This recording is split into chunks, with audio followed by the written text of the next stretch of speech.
Chapter 41. Akatsuki's Attention. Black Zetsu's Speculation. Just as Izanami and the twin sisters were recording their precious moments, far away in the hidden rain village, a downpour hammered against steel walls. Inside one of those buildings, a figure sat communicating with a multicolored thought form. "Sasori, is something wrong?" the figure asked. "Leader, have you ever been to the land of rivers? Or, do you have any clones besides the other 5 pains?" the thought form asked. "Why do you ask?" Tendo Pain's voice was flat. "Answer me." "No. Good, I believe you."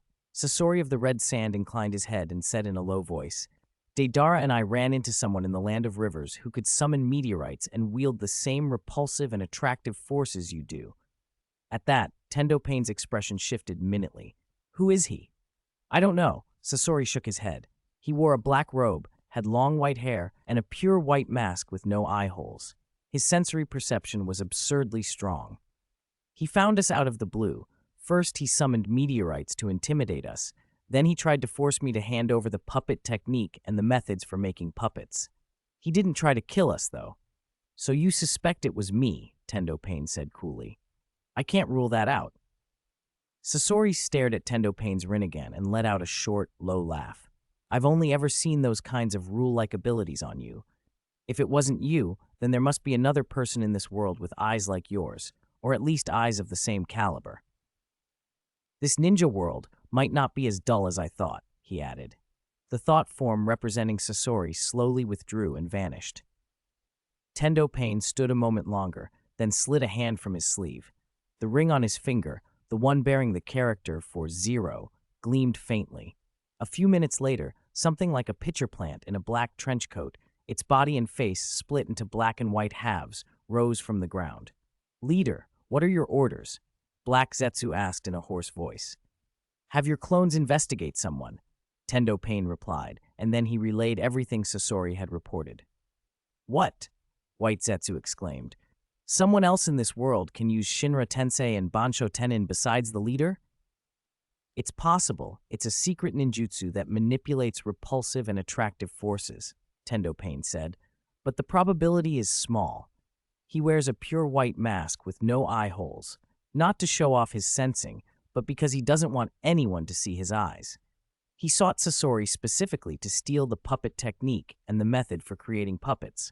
If the eyes under that mask are the same as mine, then he's very likely trying to create a set of 6 paths of pain. Find him. If his eyes truly are the Rinnegan, he must be found and eliminated before he can contend with me for control of the Outer Path's demonic statue." "Yes." Black Zetsu nodded and used his ephemeral technique to sink into the earth and disappear. Half an hour later, Black Zetsu surfaced in the Kamui dimension to speak with Uchiha Obito. "A mysterious person who can use Shinra Tensei and Bansho Tenin?" Obito asked, staring at the living will of Madara. "Do you think there are other secret ninjutsu besides the Rinnegan that can manipulate gravity?" Obito continued. "I think Nagato's analysis makes a lot of sense," Black Zetsu said. "Perhaps some fortunate person inherited the Rinnegan and the 6 paths techniques from an earlier era after the original user's passing." Obito's face under his mask showed no reaction, but he understood Black Zetsu's implication. Black Zetsu himself was grave. He didn't believe anyone else besides Nagato had the Rinnegan. He had spent 1,000 years orchestrating events to bring about the second Rinnegan, subtly guiding Indra's line and its reincarnations. He was also certain Hagoromo had not passed the Rinnegan on directly. If he had, someone would have used its powers long before Madara and Hashirama's generation. Repulsive and attractive forces couldn't be faked by just any secret technique. As he thought, Black Zetsu's suspicion hardened. Meteor summoning, gravity control, long white hair, a mask with no eye holes, sensory power that seemed to replace eyes. If nothing else, this person felt foreign. Where else would such a presence come from but the moon? Could Hamura's branch possess similar abilities? Black Zetsu had been born too late to know much about those clans. His mother had been sealed shortly after he came into being. He knew only that after Hagoromo ceased being the Ten Tails Jinchuriki, Hamura had gone to the moon with some of his followers. Initially, the 2 branches kept in touch, and somewhere in the world there existed a spatial passage connecting Earth and the moon. One created, not by Hagoromo, but by Hamura. The Moon Branch's Byakugan had its own potential to evolve, even if it wasn't the Rinnegan. Thinking of the Moon's branch re-establishing contact with Earth, and now a terrifying figure who could control gravity and call down meteorites, Black Zetsu couldn't help but curse silently. Damn Hagoromo and Hamura. After 1,000 years, besides the reincarnations of Asura and Indra, they still have unknown trump cards. Sasori's puppets can keep a fallen ninja's bloodline limits and ninjutsu intact, Black Zetsu said. If that man does have the Rinnegan and wants to build a 6 paths of pain, he'll hunt down people with powerful bloodline limits. After cursing the 2 Otsutsuki in his mind, Black Zetsu spoke to Obito. I'll have the white Zetsu clones shadow the world's strongest. The moment they pick up his trail, they'll report to you in Nagato. All right, Obito said. There was no better option. The intruder was cautious, and precisely because of that, they had to move fast. Someone who could fly, manipulate repulsive and attractive forces, and summon meteorites, even without the Rinnegan, was a major threat. If he couldn't be turned to their advantage, he would have to be eliminated preemptively, or he could derail everything they had planned. Chapter 42, Grip Strengthener, a Counterattack. 3 days passed in a blur. Before they knew it, the holiday Kurenai Yuhi had given Team 8 was over. During that time, Izanami and the Hyuga sisters visited almost every famous spot in Konoha. All 3 of them had filled photo albums with dozens of snapshots. Seeing the smiles on the girls' faces, Izanami felt certain that buying the camera had been the right decision. After the holiday ended, Izanami threw himself into his work with unexpected energy, which surprised both Kurenai and Shino Aburame. Hinata, however, remembered something and felt a little guilty. Izanami, here. This is my share of your reward, Hinata said after Team 8 broke up, handing him an envelope of money. No need, Izanami replied, pushing it back. I'm not starving yet. He pinched Hinata's cheek and smiled. When I actually can't afford food anymore, I'll come begging this young lady to support me. All right. Hinata didn't look down shyly this time. Her mind wasn't on that. Seeing Izanami refuse the money, she didn't press it. She decided to use the reward to buy cooking ingredients instead. Only now did she realize Izanami had always wanted a camera, but simply couldn't afford one. Her appetite and the cost of groceries had eaten into any extras. Since bringing Hanabi to see Izanami, the 2 sisters rarely went out for picnics. Izanami always went out to buy ingredients. Living comfortably, Hinata had never noticed. The thought made her eyes sting. She quietly resolved to work harder and share the burden with Izanami from now on. Izanami didn't see the change in Hinata. He was distracted by someone else. Not a handsome stranger or a pretty woman, but an old man with weathered dark skin, sitting on a long bench beside a wooden box. He held a bottle of sake but sipped cautiously, as if he didn't want to finish it at once. He looked like he might be waiting for someone, or like he couldn't afford a room. People from other villages wandered through Konoha every day. Izanami had seen many foreigners since childhood, but this man arrested his attention for a different reason. Memories deep in his mind, previously hazy and sealed, began to sharpen. Though he had never met the man, he knew the name. Tazuna? He thought. The bridge builder from the Land of Waves, the client Team 7 had been sent to escort on their first C-rank mission. Scenes from that first arc flashed through his mind like a slideshow. Izanami, what are you staring at? Hinata's voice pulled him back. He blinked and smiled. Nothing. I was spacing out. What were you thinking about? The Chunin exams are a little over a month away. Do you want to take them? Of course. Hinata nodded firmly, suddenly serious. I want to be a jonin as soon as possible. Oh, why? Izanami's curiosity snapped to life.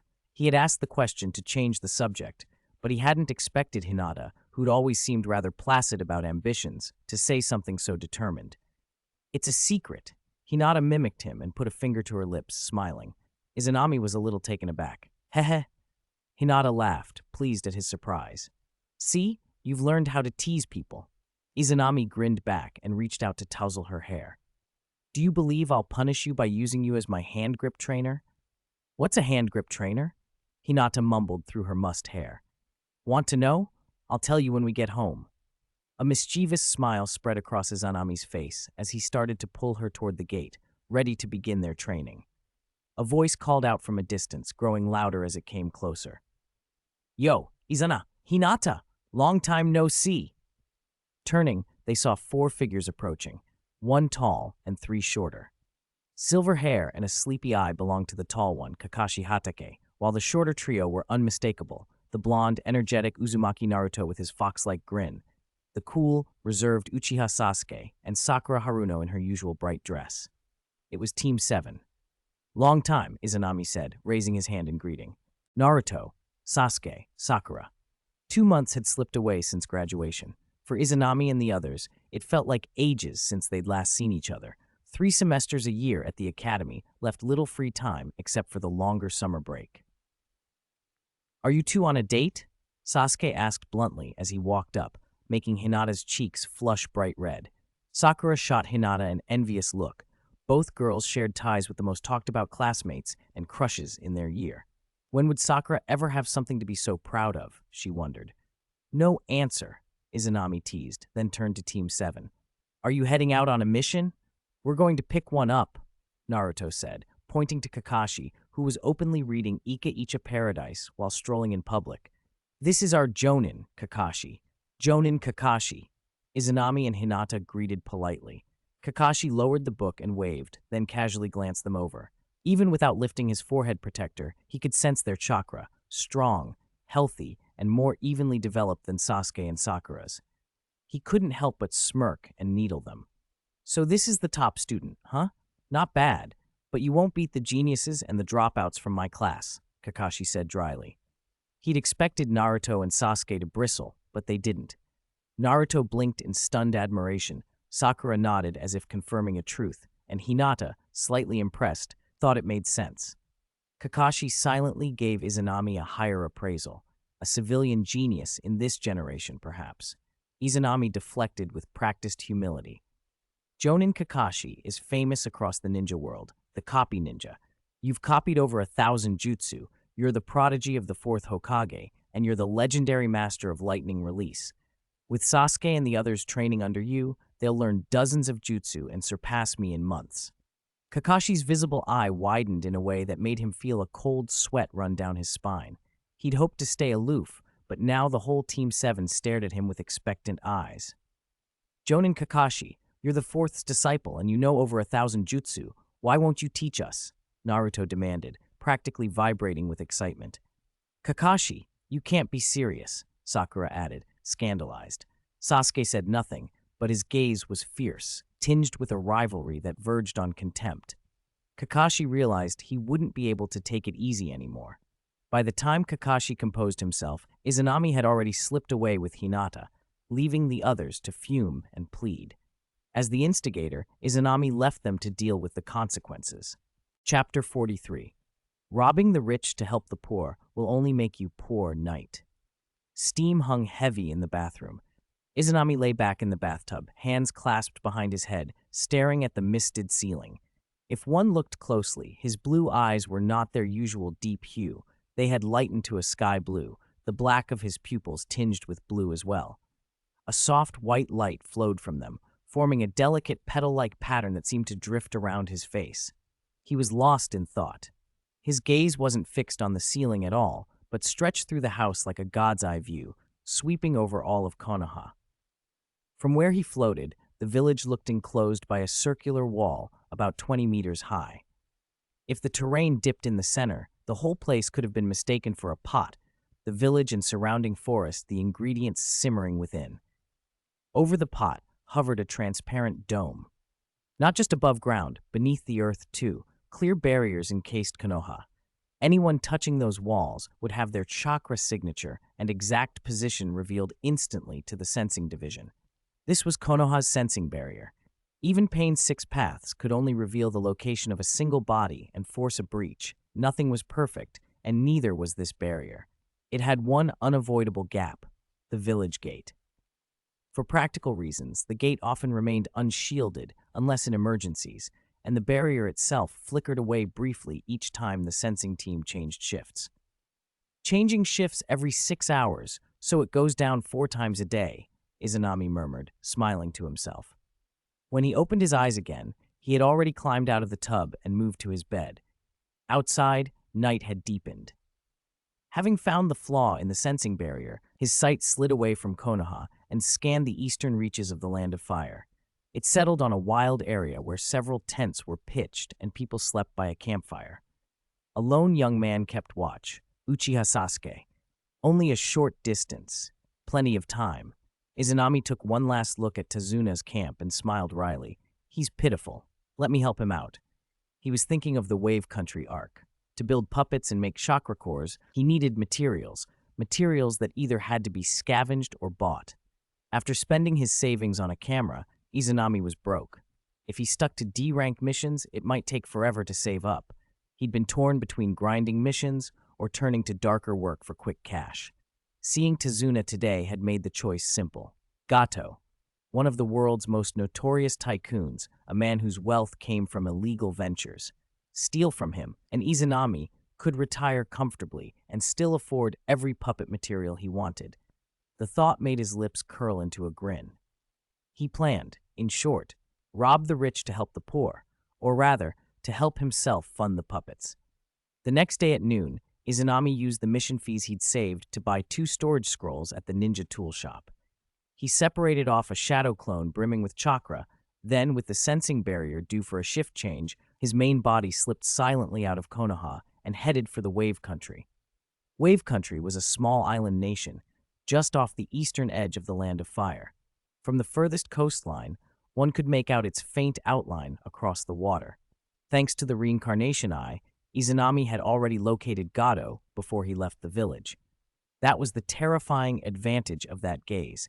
Vast range, X-ray-like vision, an intelligence edge that was near absolute. With that advantage and a body flicker at full tilt, an experienced shinobi could cross the Land of Fire in less than a day. In the original timeline, Naruto and his fellow rookies had reached the northern forest in under a day. Izanami left them far behind. He overtook the 7th class in just 3 hours, leaving even the Demon Brothers trailing. Before he reached the eastern coast, he shot into the sky and prepared to cross by flight. He altered his appearance en route, taking the guise of the black-robed man he'd once used when robbing Sasori's red sand. Long white hair whipped in the wind and a plain white mask, smooth, featureless, without eye holes or markings, hid his face. The effect was eerie, amplified by the confident posture of someone who knew they were strong. He descended silently onto the grounds of Gato's luxurious villa and walked straight inside. Gato was in the middle of a conversation with a bandage-clad man. "Zabuza," Gato snapped, displeasure in his voice. "Are your 2 subordinates any good? It's been over a week, and they still can't handle a single elderly man?" "That old man was lucky," Zabuza said coldly. He sat wrapped in bandages on a sofa, his massive sword resting nearby. By the time the Demon Brothers found him, he'd already taken refuge in Konoha. With his current state, he has no money to hire escorts from the village. When he can't stay there any longer and ventures out, that will be the end of him. If they fail, I'll take care of it myself." "Humph. I'd like to see that," Gato snorted. "What right does that nobody have to speak to a rogue ninja capable of ace-level combat?" A new voice cut through the room as Izanami stepped forward. He looked at Zabuza, bandaged, brooding, the executioner's blade at his side, and addressed him with a teasing edge. "Is the Hidden Mist's indoctrination that thorough? Even a defector like you still cling to professionalism so much." Before Zabuza could reply, Haku detached himself from the shadows and raised a hand, condensing a handful of senbon into the air. "Lord Zabuza, be careful," Haku warned, his tone grave. "This person is very strong." Zabuza rose, took hold of his blade, and for the briefest instant, the corner of his mouth under the bandages twitched into a hungry smile. "I can tell," he said, voice low and dangerous. "He's a lawless sort, worth cutting down." Chapter 44. Do you want to experience the power of God? "Who are you, you scoundrel?" Gato showed no sign of fear. Instead, he recalled Izanami's earlier insolence, lifted his chin, pointed at him, and barked. "Hey, what are those guys outside doing? They didn't even notice an intruder came in. What a useless lot." Izanami touched the chin of his mask and sighed. "It's not the Hidden Mist's fault," he said. "Those shinobi have been tamed by people like you. They've lost their fighting spirit." "It makes sense. How could a wandering ninja, who might be an ace even among the 5 great nations, see a tycoon with a fortune like yours and think to kill him and take it. Instead, he signs on to work for you. Zabuza Momochi frowned and glanced at Gato. For a moment, Izanami's words sounded uncomfortably true. What are you saying? Gato suddenly remembered who he was really facing. Not an ordinary thug, but Shinobi with extraordinary abilities, even wanted Ronin. Fear hit him like a cold wave. He retreated a few steps, voice shaking. Zabuza, I'll give you 10 million ryo. Kill him, quickly. Aren't you curious how I got in? Izanami asked, raising a hand and smiling. With that motion, Gato's body floated up and shot toward Izanami. Stripped of control over his limbs, Gato screamed, Zabuza, save me! Whoosh! Zabuza shoved Haku aside, gathered his strength, and hurled the Kubakira Bocho. The great blade whistled through the air, spinning like a giant shuriken, aimed not at Izanami, but at Gato. Zabuza wanted the blade to do both jobs, finish Gato and his instigator in one stroke.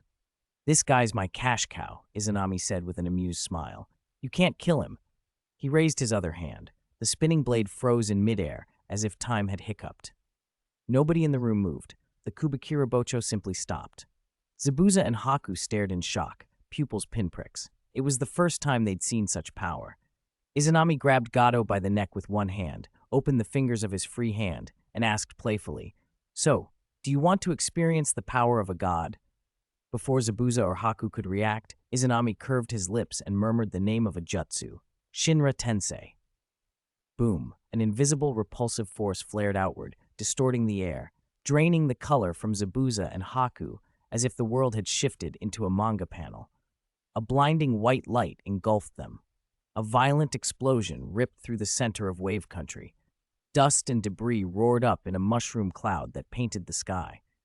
Residents nearby froze, then many broke into delighted grins when they saw the plume rising from above Gato's estate.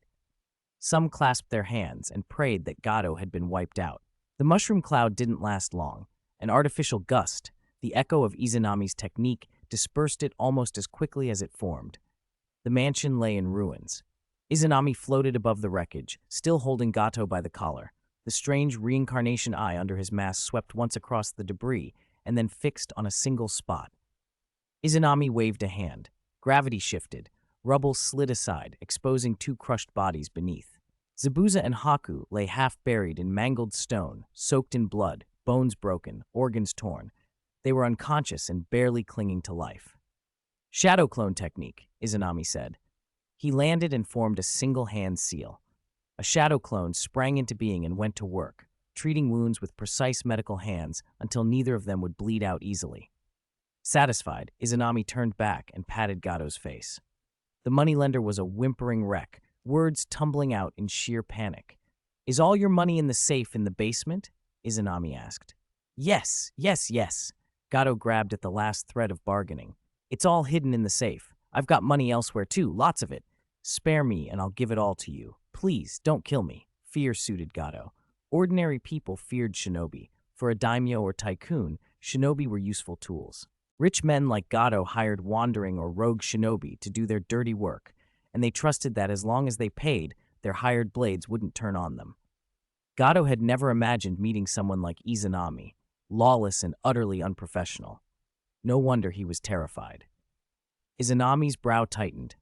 Other hidden caches? He asked, then tapped an acupuncture point on Gato and knocked him out. Let's see how much you've really got. He handed the unconscious Gato to the shadow clone and raised both hands. Gravity answered, lifting countless slabs of stone, and a staircase down to the basement appeared amid the upended ruins. Izanami had already sensed roughly where the safe was, otherwise he would never have unleashed Shinra Tensei here. What he didn't know was how much light and wealth hid behind that heavy door. He kept Gato alive for that reason. In the basement, a metal safe loomed 2 meters tall. It had a combination lock. Izanami didn't bother waking Gato to ask for the code. He placed his palm along the seam of the door, and with a single loud crack, the lock and hinge gave. The safe door caved inward. Repeated bursts of repulsive force tore it free. Bright, dazzling light spilled out, bathing Izanami in a radiant glow. He stood with his hands on his hips. If the pure white mask came off, one would see that Izanami's reincarnation eye had vanished. In its place, his eyes were replaced by two enormous dollar signs. He's rich. Chapter 45, The Strongest Trio. Inside the 2-meter safe were nothing but valuables, stacks of banknotes with the largest denomination of 10,000 ryo, neatly arranged gold bars, bulging sacks of gems, jewelry, and land deeds casually piled in a compartment. Izanami, who had lived 2 lives, had never seen so much wealth. Is this what a top-tier tycoon's vault looks like? He sighed. If Kato wasn't lying, this is only one of his hoards. How rich is this guy? Who cares? It's all mine now, heh? Izanami produced the storage scrolls he'd prepared and began stuffing the banknotes, gold bars, gems, jewelry, and deeds into them. The safe was enormous, however, and his scrolls weren't large or super large. He couldn't fit everything into one. He had anticipated this, though, and bought 2 scrolls. After packing as much as he could, he left the basement and went back up to ground level. Forming a hand seal, he created a shadow clone brimming with chakra. I'll leave the rest to you. No problem, right? He asked. Why ask? Don't you trust me? The clone replied, raising its hand. It used a gravity release technique to lift Kato and left Wave Country with him.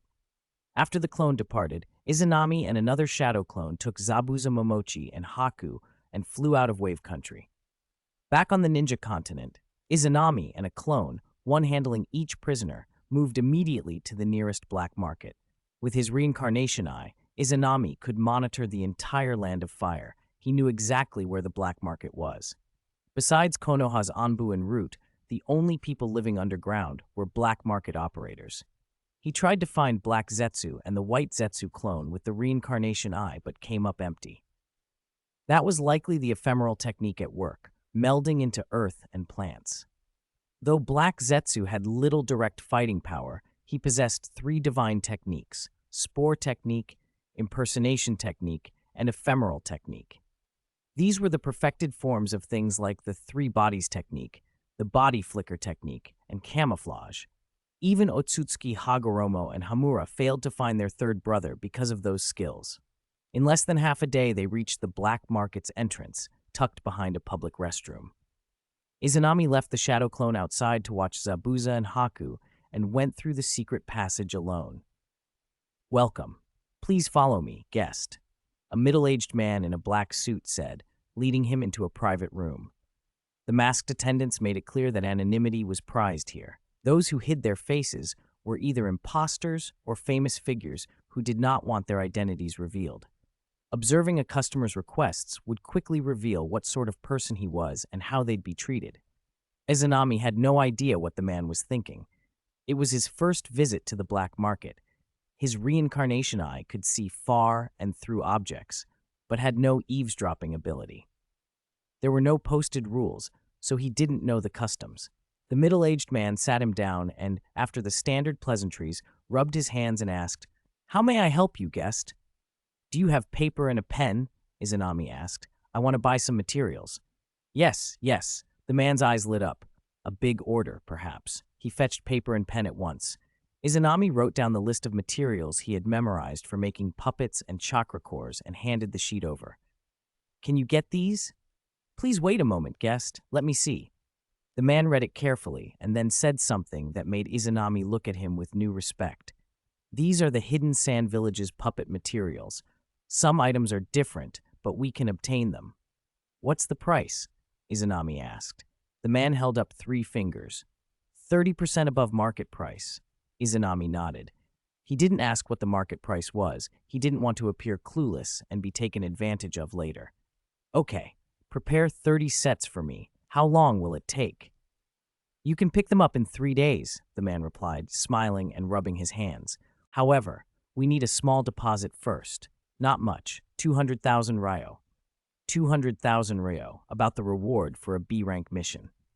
Izanami slid 20 banknotes of 10,000 ryo each onto the table, stood up, and left. The middle-aged man immediately set the black market's resources into motion to acquire the materials. Within a day, that information had been transmitted by special means into someone's mind. "The mysterious person has been found," White Zetsu chuckled. As expected, Black Zetsu, he chose to buy puppet materials on the black market. "Puppet materials can be gathered on one's own, but it takes a very long time," Black Zetsu replied. "Right now, the only places to get these quickly are the Hidden Sand Village and the Black Market. It makes sense he'd come here. Inform Lord Madara, Black Zetsu said in a low voice. Let's eliminate this threat as soon as possible. Soon after, Uchiha Obito and Black Zetsu communicated with the Deva Path of Pain on the rooftop of a steel building. The mysterious person has been found. Do you want to act personally? They asked. Are your injuries healed? Pain probed. Not yet. They aren't wounds time can heal, Uchiha Obito answered. You know the man I refer to. He was an existence who pacified a chaotic world. Only Nagato had never met Uchiha Madara. Otherwise, that single remark would have exposed Obito as an imposter, because Madara's personality would never deign to explain himself to a junior. Even without eyes, Madara carried an arrogance befitting his name when confronting the tailed beasts. Tendo Pain, seeing Obito's reluctance to act directly, said calmly, Then I will move, and you will assist from the shadows. All right, but I want to bring someone. Uchiha Itachi? Pain guessed. Exactly. His ocular techniques are invaluable. He may produce surprising effects. Very well. When will we act? Now. After a few terse exchanges, Pain and Uchiha Obito moved decisively. Izanami hadn't seen that scene. If he had, he would have clicked his tongue. The two leaders of the Akatsuki, one overt and one covert, joining forces, with a dutiful son renowned for his invincible record lending support, this was without doubt the strongest trio in the ninja world. To throw such a lineup at him felt like overkill. Chapter 46. Prepare for both situations. Time had rewound to the day before. As Izanami emerged from the black market, he found Zabuza Momochi and Haku, bound by a shadow clone, coming to. Impressive, you woke up so quickly. As expected of Demon Zabuza, one of the 7 ninja swordsmen of the Hidden Mist, Izanami praised. You didn't kill us. Do you intend to hand us over to the Hidden Mist village or to the black market? Zabuza asked weakly. Before Izanami could answer, Haku interjected urgently. Please don't hand Lord Zabuza over to the Hidden Mist or to the black market. I will earn money to repay Lord Zabuza's bounty. Your ninja's sense of duty is bizarre, Izanami scoffed. I've already dealt with Geto. His treasures belong to me. Do I need your paltry sums? He looked Zabuza up and down. What's your bounty?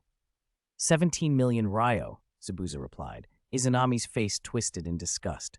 Both of you are elite jonin, yet your bounties are more than double that of Konoha's Asuma Sarutobi? Zabuza had no answer. Their positions weren't comparable. Without the Kubikira Bacho, the Hidden Mist might not have offered 17 million at all. I rather like you two fools.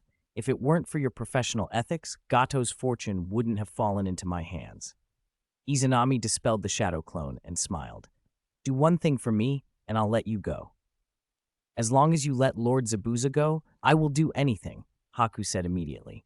Zabuza's heart warmed at his words, and he added, My best skill is assassination. I don't need you to kill anyone. Izanami pointed at Haku. What's your name? Do you have a bounty? My name is Haku. I'm Lord Zabuza's tool. I have no bounty.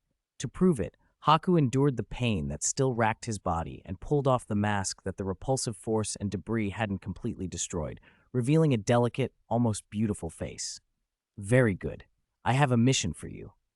Izanami stepped forward, took a scroll from his robe, and dropped it at Haku's feet.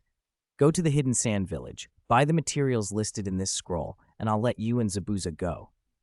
Then Izanami rolled up his sleeve, revealing a pale calf. He looked down at Haku and asked casually, By the way, are you a boy or a girl? I am a boy, Haku replied. That's a pity for a face like yours. Izanami pulled up his robe hem and extended his calf toward Haku. Bite it. One bite, and your injuries will heal. Zabuza's eyes narrowed. Physical healing? Are you from the Whirlpool clan? As expected of someone who helped destroy the land of whirlpools, your Hidden Mist knows the Whirlpool clan's secrets, Izanami said sarcastically. Haku realized what was being offered. He forced his trembling head forward and bit Izanami's calf lightly, careful not to alarm him. The sensation was instantaneous, like standing in a frozen field and suddenly slipping into a hot spring. A warm current swept through him, dispelling pain, knitting flesh and bone as if time flowed backward. Bones shattered by repulsion and collisions knit, internal bleeding stopped. It was the Whirlpool clan's physical healing. Even Tsunade, who in the original account had been torn apart, could be restored with such power. In moments, Haku was healed. Izanami rubbed his calf against Haku's clothes, then said, "The scroll lists the materials. I'll give you 30 million ryo. Buy as much as you can." "Lord, I will complete your mission. Please also heal Lord Zabuza," Haku said, bowing deeply. "Get lost. Do you think anyone can bite me?" Izanami snapped. "If I didn't need you to work for me, you wouldn't be worthy of this. This guy won't die. If you can come back early, there'll still be time to get him proper treatment. Remember, you have 10 days. If you take longer, I'll assume you're dead." "Haku, don't worry about me," Zabuza said. "Yes." Haku took the money and the scroll and left immediately for the Land of Wind. Izanami created another shadow clone, picked up Zabuza, and left the market. "Aren't you going to wait here for Haku to come back?" "You didn't tell him where to meet," Zabuza asked. "No need. Anywhere in the Land of Fire, and he won't escape my sight." That arrogance. Could he have awakened the Whirlpool clan's Kagura mind's eye, or built an intelligence network across the Land of Fire? And weren't all Whirlpool clan members red-haired? Why was his hair white? Transformation? Half-blood? Zabuza mulled it over as Izanami deposited him in a cave more than 100 kilometers from the black market and left a shadow clone to guard him. Izanami then used his reincarnation eye to watch the entire Land of Fire and began to wait. Izanami worried Sasori of the Red Sand might have reported the robbery, and now that repulsive and attractive forces had been exposed, it was likely Sasori would tell Nagato. If Nagato learned of someone else able to wield those laws-like powers, especially someone in a plain white mask, then Uchiha Obito and Black Zetsu would take notice. Such abilities weren't casually acquired. In the original history, no secret jutsu manipulated those forces. They were basic aspects of ultimate ocular techniques. Besides the Tendo of the Pain bodies, another person using repulsion and attraction would be an anomaly.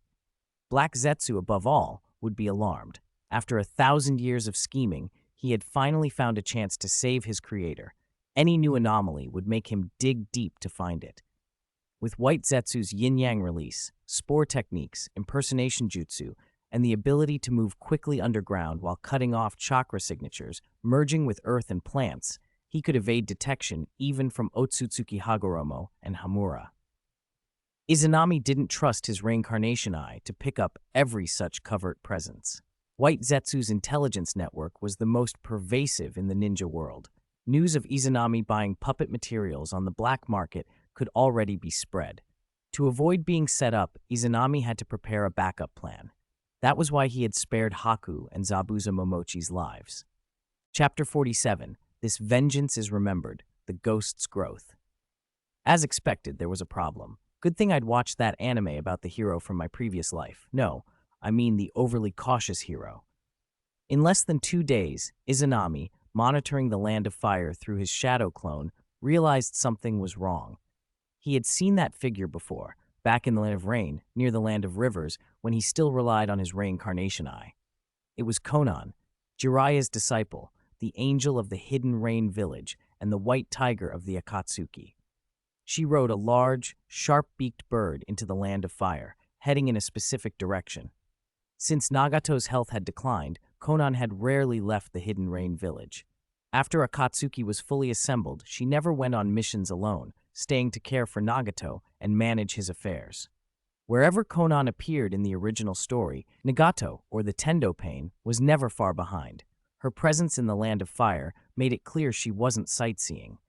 Izanami had a strong hunch she was coming for him. Half a day later, his suspicion was confirmed. 50 kilometers northwest of the black market, on a small hill, Konan leapt from the 8-span bird. Her body showed many cracks. Sheets of white paper peeled away and joined behind her, forming 2 wings as she descended like an angel into the forest below. The bird swooped down too, landed, and dissolved into a thick cloud of white smoke. When the smoke cleared, a great tree made of paper stood where the bird had been. The tree slowly colored itself from trunk to crown until, in the blink of an eye, it looked like an ordinary tree, seamlessly blending into the forest. Through the reincarnation eye, the entire tree was veiled in blue chakra, studded with tadpole-shaped seals that created a sensing barrier. Even the mind's eye of the Kagura would likely struggle to detect it, but it couldn't hide from Izanami's reincarnation eye. He saw 8 chakra signatures within the tree, Conan, Nagato, and the Pain Six Paths. Hidden inside the big bird's mouth, so that's how they move, Izanami muttered, realizing the bird had been a transport, not a summon. He couldn't help grumbling. The strongest people in the shinobi world personally coming out? Are they overestimating me? Then the paper bark ripped open, and Tendo Pain stepped out. Floating up, he moved to a nearby cliff. Space warped beside him, and a fist-sized black hole formed. Two distorted figures flew out, Uchiha Obito and Uchiha Itachi, the son Izanami remembered from the school gate when he was a first year. Seeing the famous lineup standing together, Izanami almost grinned and gave the most sincere greeting he could in his provincial way. Pain's Six Paths, the gatekeeper of the Super Kage, Itachi with his fully evolved Manjikyo and countless tricks, and Obito who could use Kamui repeatedly without fear of blindness. Together, they were murderous. Even Onoki at the peak of the Five Kage could fall if targeted. This trio could match the combined Five Kage. Facing such a lineup, Izanami's heart sank. What advantage did he possibly have? His shadow clone's voice came in Mandarin. Look quickly, there's movement at the black market too. Izanami turned his gaze to the black market. He saw a sweated, middle-aged man impaled on a branch. Then a white figure shifted and took the man's shape. Ephemeral technique, the clone said. As expected, even the reincarnation eye couldn't detect it. Izanami's face grew serious. His disguise has no flaws, as expected of the strongest transformation technique in the shinobi world. If the reincarnation eye can't see through it, even after its second awakening or final evolution, then the mind's eye of the Kagura must be given the ability to discern true forms, the clone continued. Izanami considered that thoughtfully. Aside from the mind's eye of the Kagura, what could reveal a disguise like that?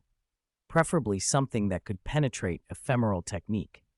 Black Zetsu's most terrifying trait wasn't mere transformation or spiritual possession. It was the ephemeral technique. It ignored barriers, moved at high speed, and could merge with earth and plants. A method even Six Paths level shinobi couldn't detect. The idea of being watched by eyes hidden in the shadows made Izanami's skin crawl. For now, though, he couldn't devise a countermeasure. He pushed the problem aside and let his reincarnation eye sweep over the white Zetsu clone at the black market and the imposing group on the cliff.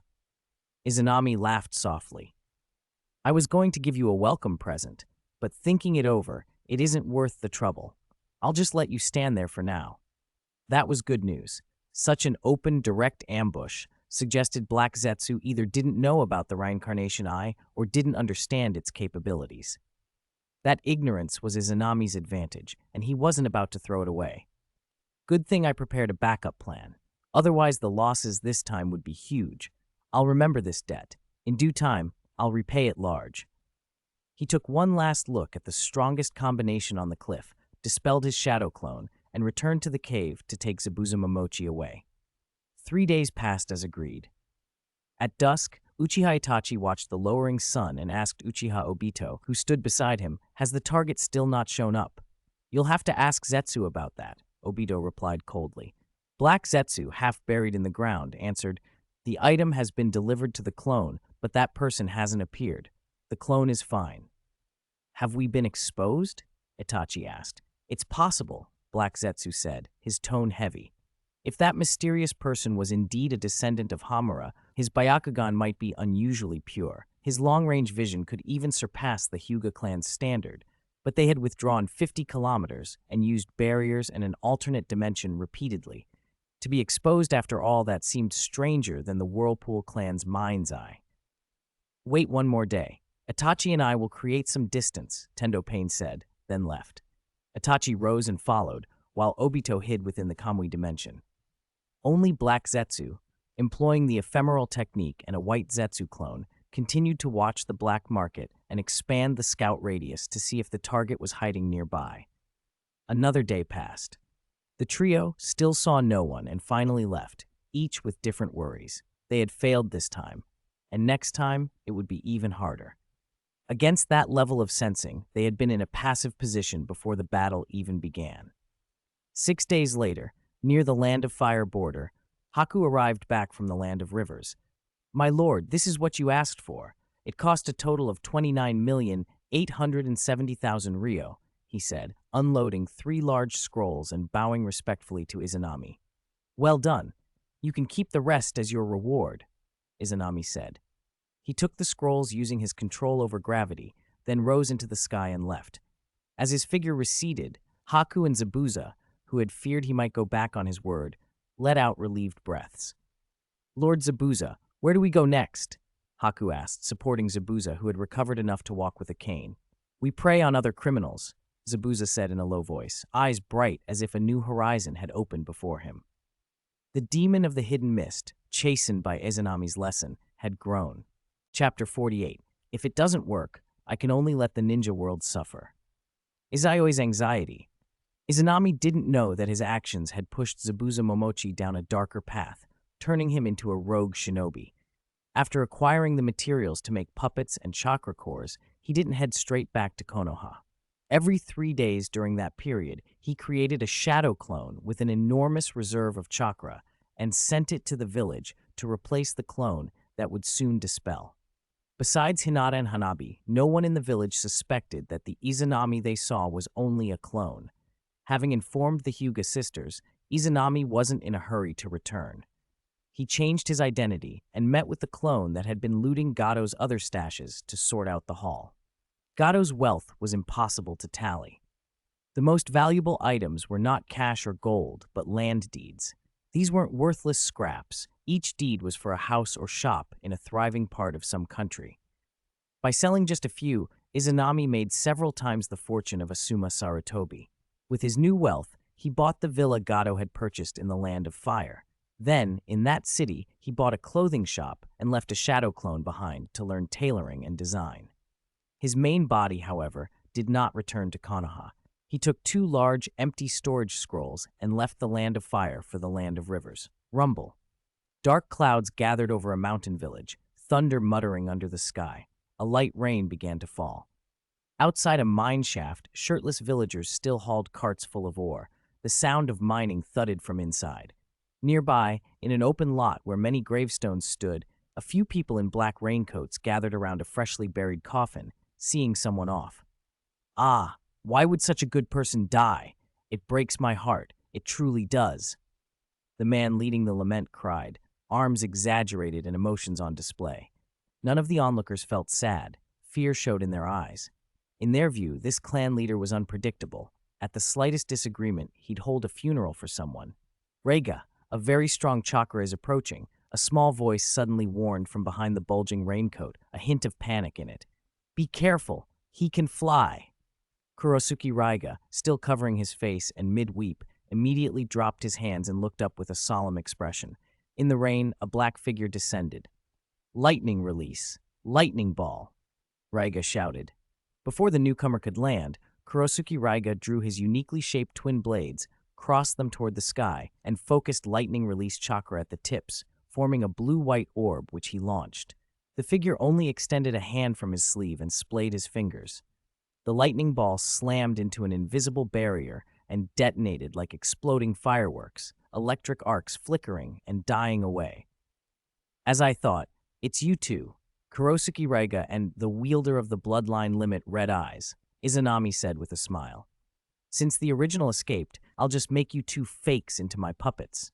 I don't have time for games. Finish this quickly. All creation of attraction, Reiga cried. An invisible gravitational force like a giant unseen hand yanked Kurosuke Reiga up from the ground. No hand signs, nothing visible. What kind of ninjutsu is this? Reiga's expression darkened, but he crossed his blades again, pouring a large amount of chakra into them and converting it into lightning release. Lightning release, lightning fang. His blades became living lightning, sending curved bolts toward Izanami like continuous beams. If they missed, they would join the dark clouds and return as lightning strikes. Good technique, good blades, but that's all I can praise you for. Izanami spread his hands. A distorted patch of air shimmered and formed a greenish shield. Shinra Tensei! The shield, straining like a water balloon, reached its limit and exploded. The repulsive force blew aside rain and earth, engulfing Kurosuke Reiga, who lost his gravitational lift, and the Black Ho family members fleeing below. The blast echoed through the mountain village. The nearest mine felt the cave vibrate, though thankfully it didn't collapse. When the wind cleared the dust and rain, the graveyard was gone, replaced by a massive impact crater. All members of the Black Hoe family were dead. Kurosuke Raiga had made harsh contact with the ground and suffered broken bones and severe internal bleeding, but before he was thrown down, he discarded his twin blades to shield Ranmaru behind him.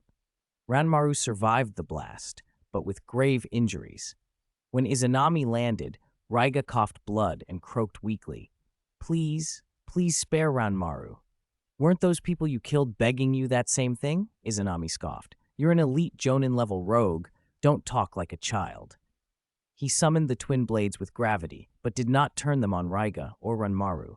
Instead, he smiled and said, "Help me with an experiment. Give your life a little meaning before it ends." Izanami formed a single-hand seal and produced a shadow clone with a small reserve of chakra. The main body and the clone each gripped a lightning blade, suffused their weapons with chakra, and turned them into pure lightning, then hurled the bolts through Raiga and Ranmaru. But nothing happened. The scene Izanami wanted did not occur. Neither Raiga nor Ranmaru dropped any traits. Shadow clones and killing don't increase the drop rate, Izanami muttered to himself. There really isn't another mechanism? Chakra can't be the measure of strength. If it were, only Jinchuriki and Naruto could give me traits. So how is strength measured? If it were traits alone, only a handful of people since childhood could provide them. But the traits dropped by those classmates show it's not based only on traits. Is it tied to ninjutsu or performance? He looked at the two corpses and whispered, "I'll try this one more way. If it doesn't work, I'll have to get more aggressive and make the ninja world pay." After all, he thought, with the kind of preparation he'd invested decades in, he couldn't stand by and let those with weaker setups catch up in just a few years. No one could understand Izanami's anxiety. The one who invaded your village has already been killed by me. These minerals are my spoils of war. Any objections? No, please, sir. Do you need our help? No need. I'm in a hurry. Goodbye. After stuffing the bodies of the Black Hoe family and the minerals used for puppet manufacture into 2 large storage scrolls, Izanami rose into the air. He alternated between flying and using body flicker, leaving the Land of Rivers at top speed. The next morning, he returned to the Land of Fire and went straight to a tailor's shop. He created a shadow clone loaded with chakra and handed the scrolls to it. His real body didn't rest for a moment. He ran a few errands, bought souvenirs for Hinata and Hanabi, and rushed toward Konoha at full tilt. Izanami made it back to Konoha before 6. Slipping in through another entrance during the shift change, he crossed back to Central Street from the outskirts and soon reached home. "I'm home." Following local custom, he called out loudly as he changed his shoes at the Genkan. He carried the gift box up toward the 2nd floor, but a curtain had been hung across the stairwell. He pulled it aside and found the living room dark. Blackout curtains were drawn. Only 12 candles burned on the coffee table, beneath a 5-tiered cake. The cake was delightful, each layer decorated with 3 chibi snowmen, little figures representing Izanami and the 2 Hyuga sisters. "Oni-chan, happy birthday!" "Izayoi-kun, happy birthday!" Hinata and Hanabi were waiting in the living room. The shadow clone had been mercilessly destroyed by the 2 of them the day before, so Izanami had expected that they might prepare a surprise and hurried back so as not to disappoint them. The girls greeted him, tugged him by both hands, and pulled him onto the sofa in front of the cake. Today was June 16th, Izanami's birthday, and ever since the 3 of them became a trio, Hinata and Hanabi had celebrated it together. Hanabi knelt by the coffee table, propping her chin on her hands with a grin. "Oni-chan, make a wish." "Oni-chan's wish is simple," Izanami said, pressing his palms together and closing his eyes. "I want Hanabi to grow up quickly. I want every day to be as colorful as a rainbow, as bright as the stars, and as beautiful as your older sister." Silently, he added to himself, "I hope everything goes smoothly and that we can escape the limits of lifespan." He blew out all the candles. "Oni-chan, I love you to death. Mwah!" Hanabi leapt onto him and planted a loud kiss on his cheek. Izanami cupped her face with both hands and smiled. "The wish is made. Where's Oni-chan's present?" "Sister and I already made them," Hinata said. Hanabi hopped off the sofa and, together with Hinata, came out carrying 3 neatly wrapped boxes. Oni-chan, open them. Hinata switched the living room lights on instead of drawing back the blackout curtains. There were 3 boxes, 2 large, 1 small. Izanami untied the ribbons, peeled off the paper, and opened the small box first. A red scarf lay inside. He lifted it, a look crossing his face, and looked at the 2 girls. Did you knit this? As expected of Oni-chan. You guessed it right away, Hinata said with a soft smile. Hanabi giggled. So Oni-chan, who knitted it? You already gave yourself away, Izanami teased, flicking Hanabi's forehead. Your sister must have helped. Since it wasn't knitted by her alone, it must be both of you. Humph, Hanabi pouted. Hinata simply smiled, unsurprised that Izanami had worked it out. Autumn's coming, and winter soon after. I really like this scarf. Izanami tied the scarf around his neck and opened the 2 large boxes together. One contained a thick snowman-themed suit, cozy and plush. The other held a white robe of finer fabric, trimmed with flame patterns. Oni-chan, can you guess who gave you these?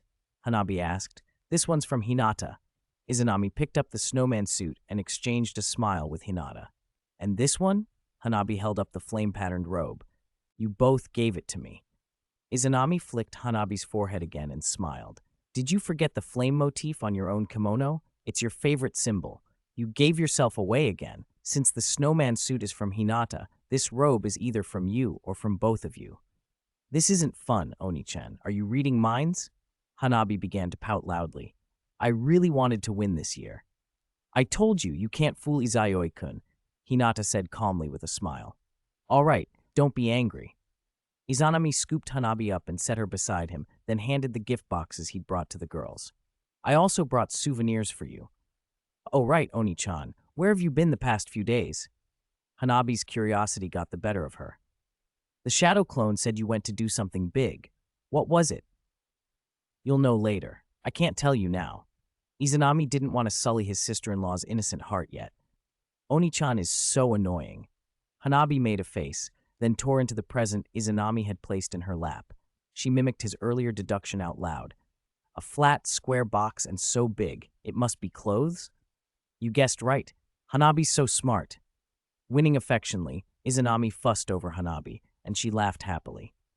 Then he nudged Hinata to sit on his other side, nudged the gift box into her arms, and leaned close to her ear. I really like your gifts. Let's relive our childhood this winter. This is for you. Open it.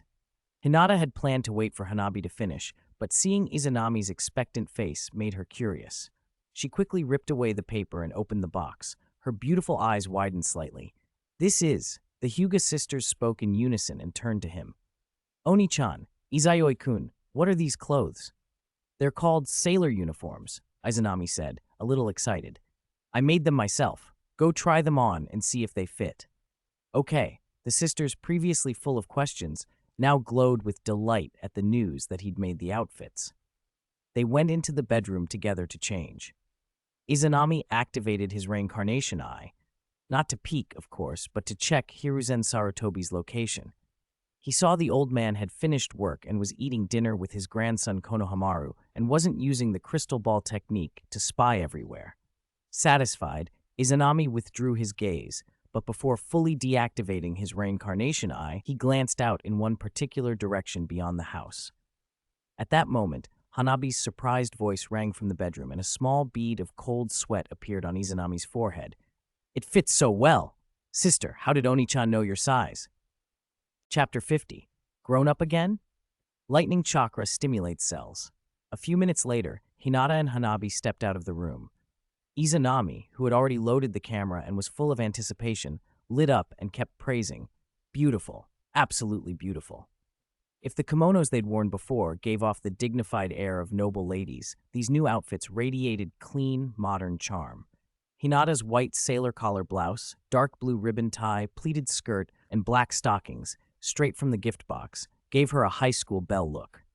At 1.55 meters tall, she already looked more mature than her age. In that outfit, she hardly seemed 12 at all. Youthful face and surprisingly ample curves made Izanami's heart race. This was the campus beauty he had always daydreamed about. Hanabi beside her was equally adorable, a smaller version of the sailor outfit, white stockings contrasting Hinata's black ones, waist-length hair and twin pigtails. "Oni-chan, do I look good?" she asked, hands clasped behind her back as she bent forward and flashed a smile. "Super good looking," Izanami replied, giving her a thumbs up. "Heh, I really like the clothes you made, Oni-chan," Hanabi said, spinning once for a better view. Then, a little regretfully, she added, "It's a pity they're so thin and the skirts so short. They're not really suitable for going out or for fighting." "It's fine. I can improve them later. It's my first time sewing after all," Izanami said with a smile. Hinata's voice, barely above a whisper, reached him then. She stood with her hands folded in front of her, cheeks flushed, eyes cast down. Izanami-kun, doesn't this outfit have a jacket?" For a moment, Izanami wondered whether the clothes didn't fit. Had Hinata grown again? When Hinata lowered her hands, the blouse showed a snug fit that left her embarrassed. "No, it fits perfectly. It's just a little revealing," she admitted, voice small. "Ahem, there is a jacket, but I didn't have enough time or fabric to finish it," Izanami answered with a light cough. Hinata blushed deeper and then said quickly to change the subject, "Let's take a group photo." Izanami snapped into action, camera in hand, excitement clearly written on his face. They arranged themselves, the three in a row, Hinata and Hanabi on either side holding his arm, fingers flashing peace signs. Izanami took one shot, then another, directing poses and grinning.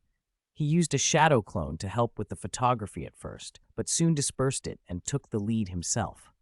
There were photos of the Hyuga sisters, side by side, forming a heart with their hands, back-to-back gun poses aimed playfully at him, and shots of Izanami in his snowman suit and new white robe with the girls.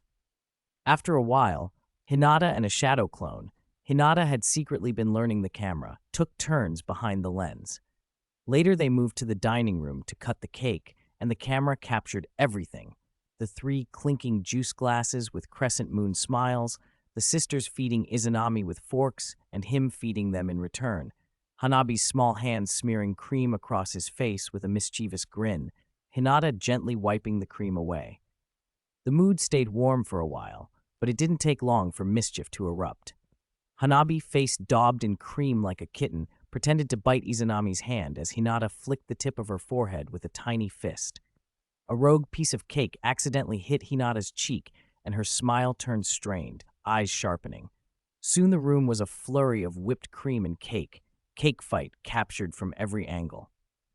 In the end, Izanami sat triumphant in a chair, laughing, while the sisters stared down at their once pristine sailor outfits, now splattered with frosting, and the restaurant was a mess behind them. They played until after 9, then bathed at Izanami's house, changed back into their original clothes, and went home. Standing on the balcony, Izanami waved them off. A guard waited at the gate to escort and keep a watchful eye on the girls, ensuring they didn't stay out late. Watching them leave, Izanami whispered, "Don't worry, it won't be long before no one can stop us." Konoha, Year 60, June 23rd. By the Nanga River on the outskirts, two voices called out in unison, "Fire release, great dragon fire technique." Two colossal fire dragons, one to each side, clashed over the river and burst into a dazzling display. Below the fireworks, two youths, one noticeably taller than the other, fought an intense taijutsu duel on the water's surface. On the riverbank, a Byakugan girl in a white robe, patterned with petals, held a camera, hunting for good angles and secretly snapping handsome shots of the taller combatant. Sasuke Uchiha, normally forcing his two Tomoe Sharingan to keep up, had stamina that let him outlast dozens of exchanges. But today, after only a few rounds, his Sharingan's Tomoe spun wide. A punch from Izanami distorted his usually handsome features and sent him skidding backward across the water. The blow itself hadn't been especially powerful. Sasuke's resistance had improved, but this time he didn't spring back up. Instead, he sat on the river, eyes wide, staring at Izanami. "Was that lightning release?" he asked in astonishment. For a moment, Izanami's speed had spiked to a level the Sharingan could perceive, but that the body could not react to, leaving Sasuke caught flat-footed. "To be precise, it's lightning release nature transformation," Izanami replied casually. "I'm perfecting a ninjutsu I developed. I had Hinata help me find scrolls on training lightning release nature transformation, and I discovered that lightning release chakra can stimulate cells, speeding the body up dramatically." In truth, Izanami's shadow clone had learned a lot by observing Kurosuke Raiga's use of the lightning blade with the reincarnation eye and then consulting human anatomy charts. After awakening the reincarnation eye himself, Izanami had already mastered at least 6 nature transformations. He was refining his ultimate technique now. Stimulating cells with lightning chakra was only a modest step compared to that. Sasuke didn't know the background. He only focused on the immediate revelation. "You developed your own ninjutsu? Want to learn?" Izanami asked. "You developed a ninjutsu?" Sasuke repeated, disbelieving. "Don't get cocky. I'm talking about the technique of stimulating cells with lightning-released chakra," Izanami said, rolling his eyes. "If I hadn't seen you already know tree climbing and water walking and noticed your lightning affinity, I wouldn't teach you something this dangerous. I want to learn. Teach me," Sasuke said, scrambling to his feet and nodding so eagerly it looked almost animalistic. No formality, only hunger to improve. Sasuke had no destined tie to Izanami, but in recent years he'd come to respect him. Whether Izanami's Sharingan had 1 tomoe or 2, Sasuke had been unable to best him. Both had terrifying chakra reserves, and in Sasuke's mind, Izanami was a friend he truly acknowledged, someone he wanted to stand beside, to learn from, and perhaps one day to match. Chapter 51, Izayoi's Guess, You Will Succeed. Time flew. The Konoha's 60th graduating class had already been genin for a season. In just a few months, even teams made up of civilians had gone from rookies to capable genin. Under their jonin instructors, the most promising teams had already left Konoha to run C-rank missions, fought enemies, seen blood, and come back different people. As June drew to a close, jonin who sensed something big coming stopped taking outside missions. They let their subordinates handle the small jobs and began to gather. Genin teams on missions outside the village started returning one after another. The big day for Genin was near. A hawk's shrill call split the air over Konoha. Jonin who heard it looked up as the bird circled the village. A spark lit in their eyes. "After you finish your missions, go to the Hokage building to collect pay, then disband. Meet at the usual place tomorrow at 9 a.m., read the announcement. Kurenai Yuhi delivered the message and vanished. In moments, streaks of afterimages blurred through the streets toward the Hokage building. "Something big, then?" Shino Aburame watched the hawk and said calmly, "They didn't sound the village alarm. It must be an internal event." "It must be important," Izanami smiled. "Don't forget, the Chunin exams still haven't been held this year." Both Hinata and Shino's eyes brightened behind their sunglasses. Shino looked between the smiling Izanami and the hopeful Hinata. "If it really is the Chunin exams, are you two going to take part?" "I want to," Hinata answered before Izanami could. Izanami's smile widened. "If Hinata's in, I'm in. We're strong enough, aren't we?" Shino put his hands in his pockets and nodded coolly. "If you two are joining, I'm not being left behind. Then, let's stand together and show the other genin what Team 8 can do." The three, Izanami, Hinata, and Shino, shared a confident grin. Like them, many veteran genin with plenty of experience in past Chunin exams were eager. They were strong and capable, but short on luck and the right opportunity for promotion. June 27th, 9 in the morning. Team 8 waited at their usual spot. A few minutes later, Kurenai appeared in a flash, 3 documents in hand. "Sorry I'm late," she said with a smile. "Miss Kurenai, are these applications for the Chunin exams?" Hinata asked, peering at the papers. Kurenai waved them. "You already guessed. Yes, these are the application forms."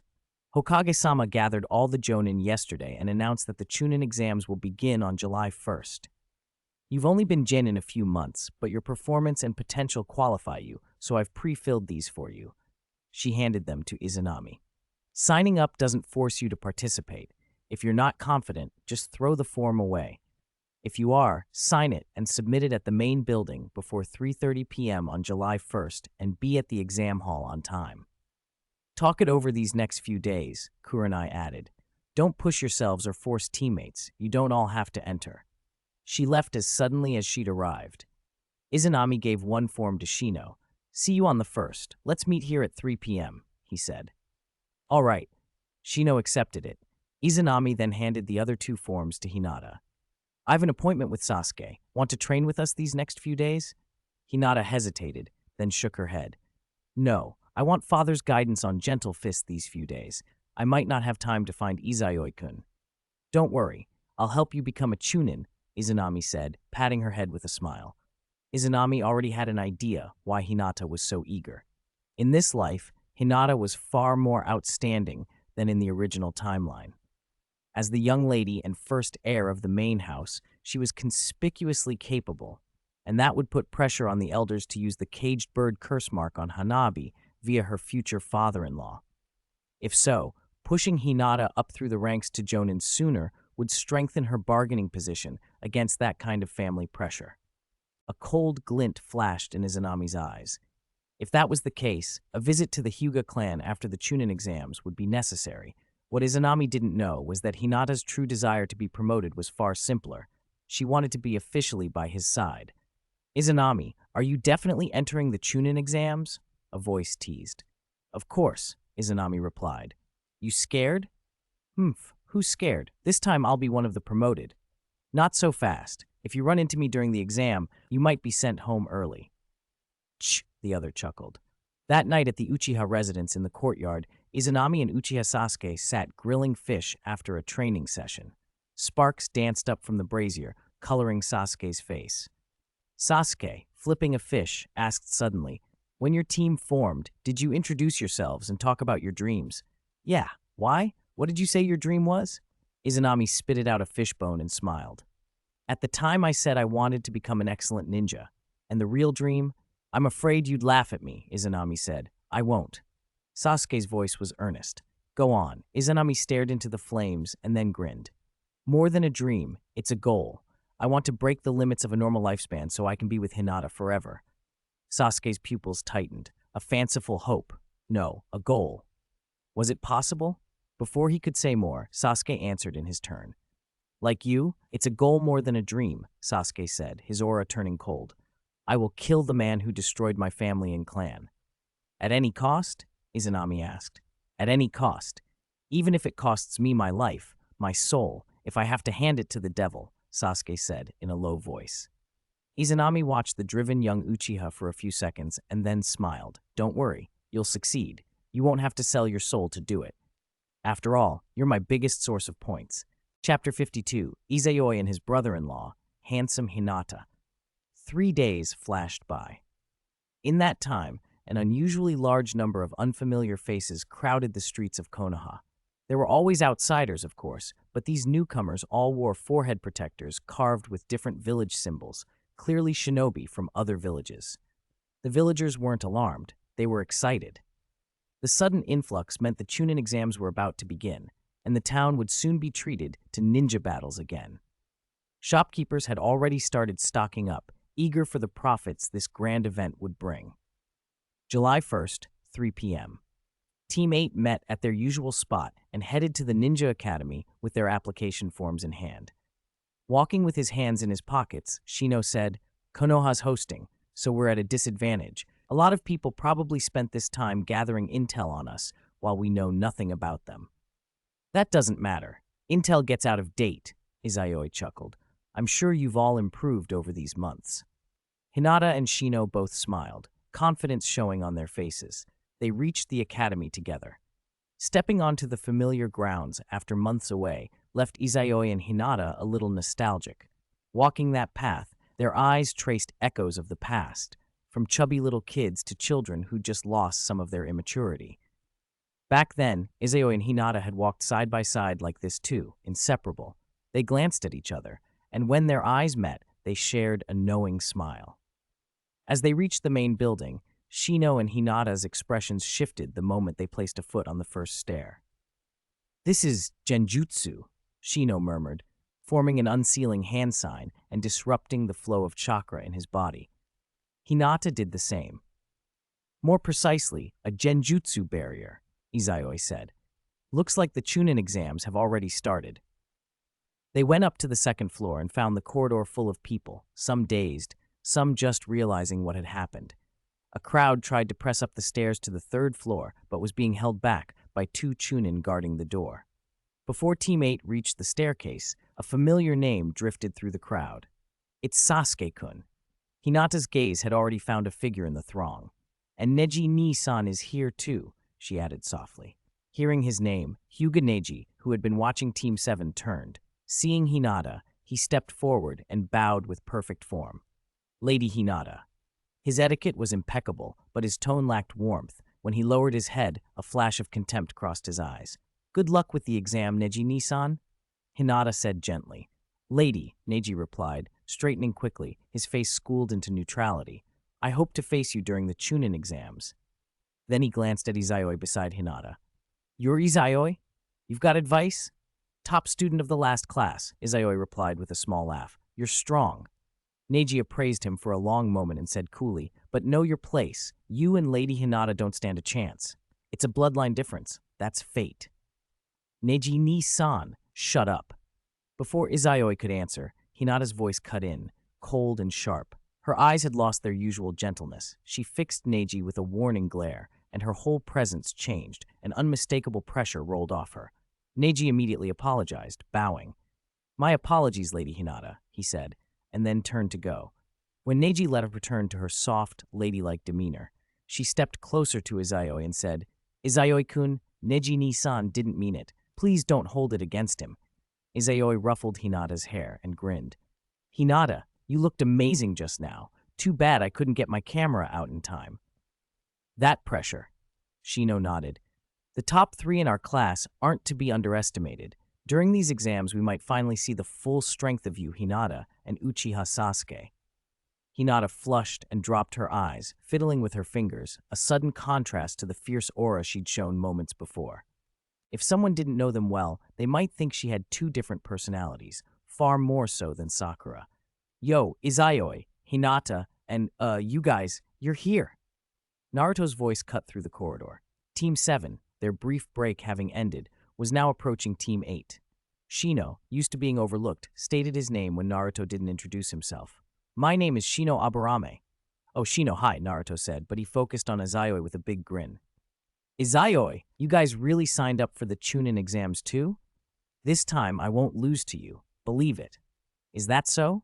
Izayoi replied, amused. Have you been learning ninjutsu from Jonin Kakashi then? If Naruto had been taught proper ninjutsu by Kakashi, the consequences would be huge. In the original timeline, Kakashi was deliberately restrained so the protagonist's strength wouldn't explode. After all, a copy ninja who'd been taught even 1 extra C-rank wind release could tip the balance. With Naruto's huge chakra reserves and multiple shadow clones, even a single well-trained wind technique used by dozens of clones at once could become devastating. Heh, you and Sasuke just wait, Naruto said, rubbing his nose with a smug air. I'll make your jaws drop.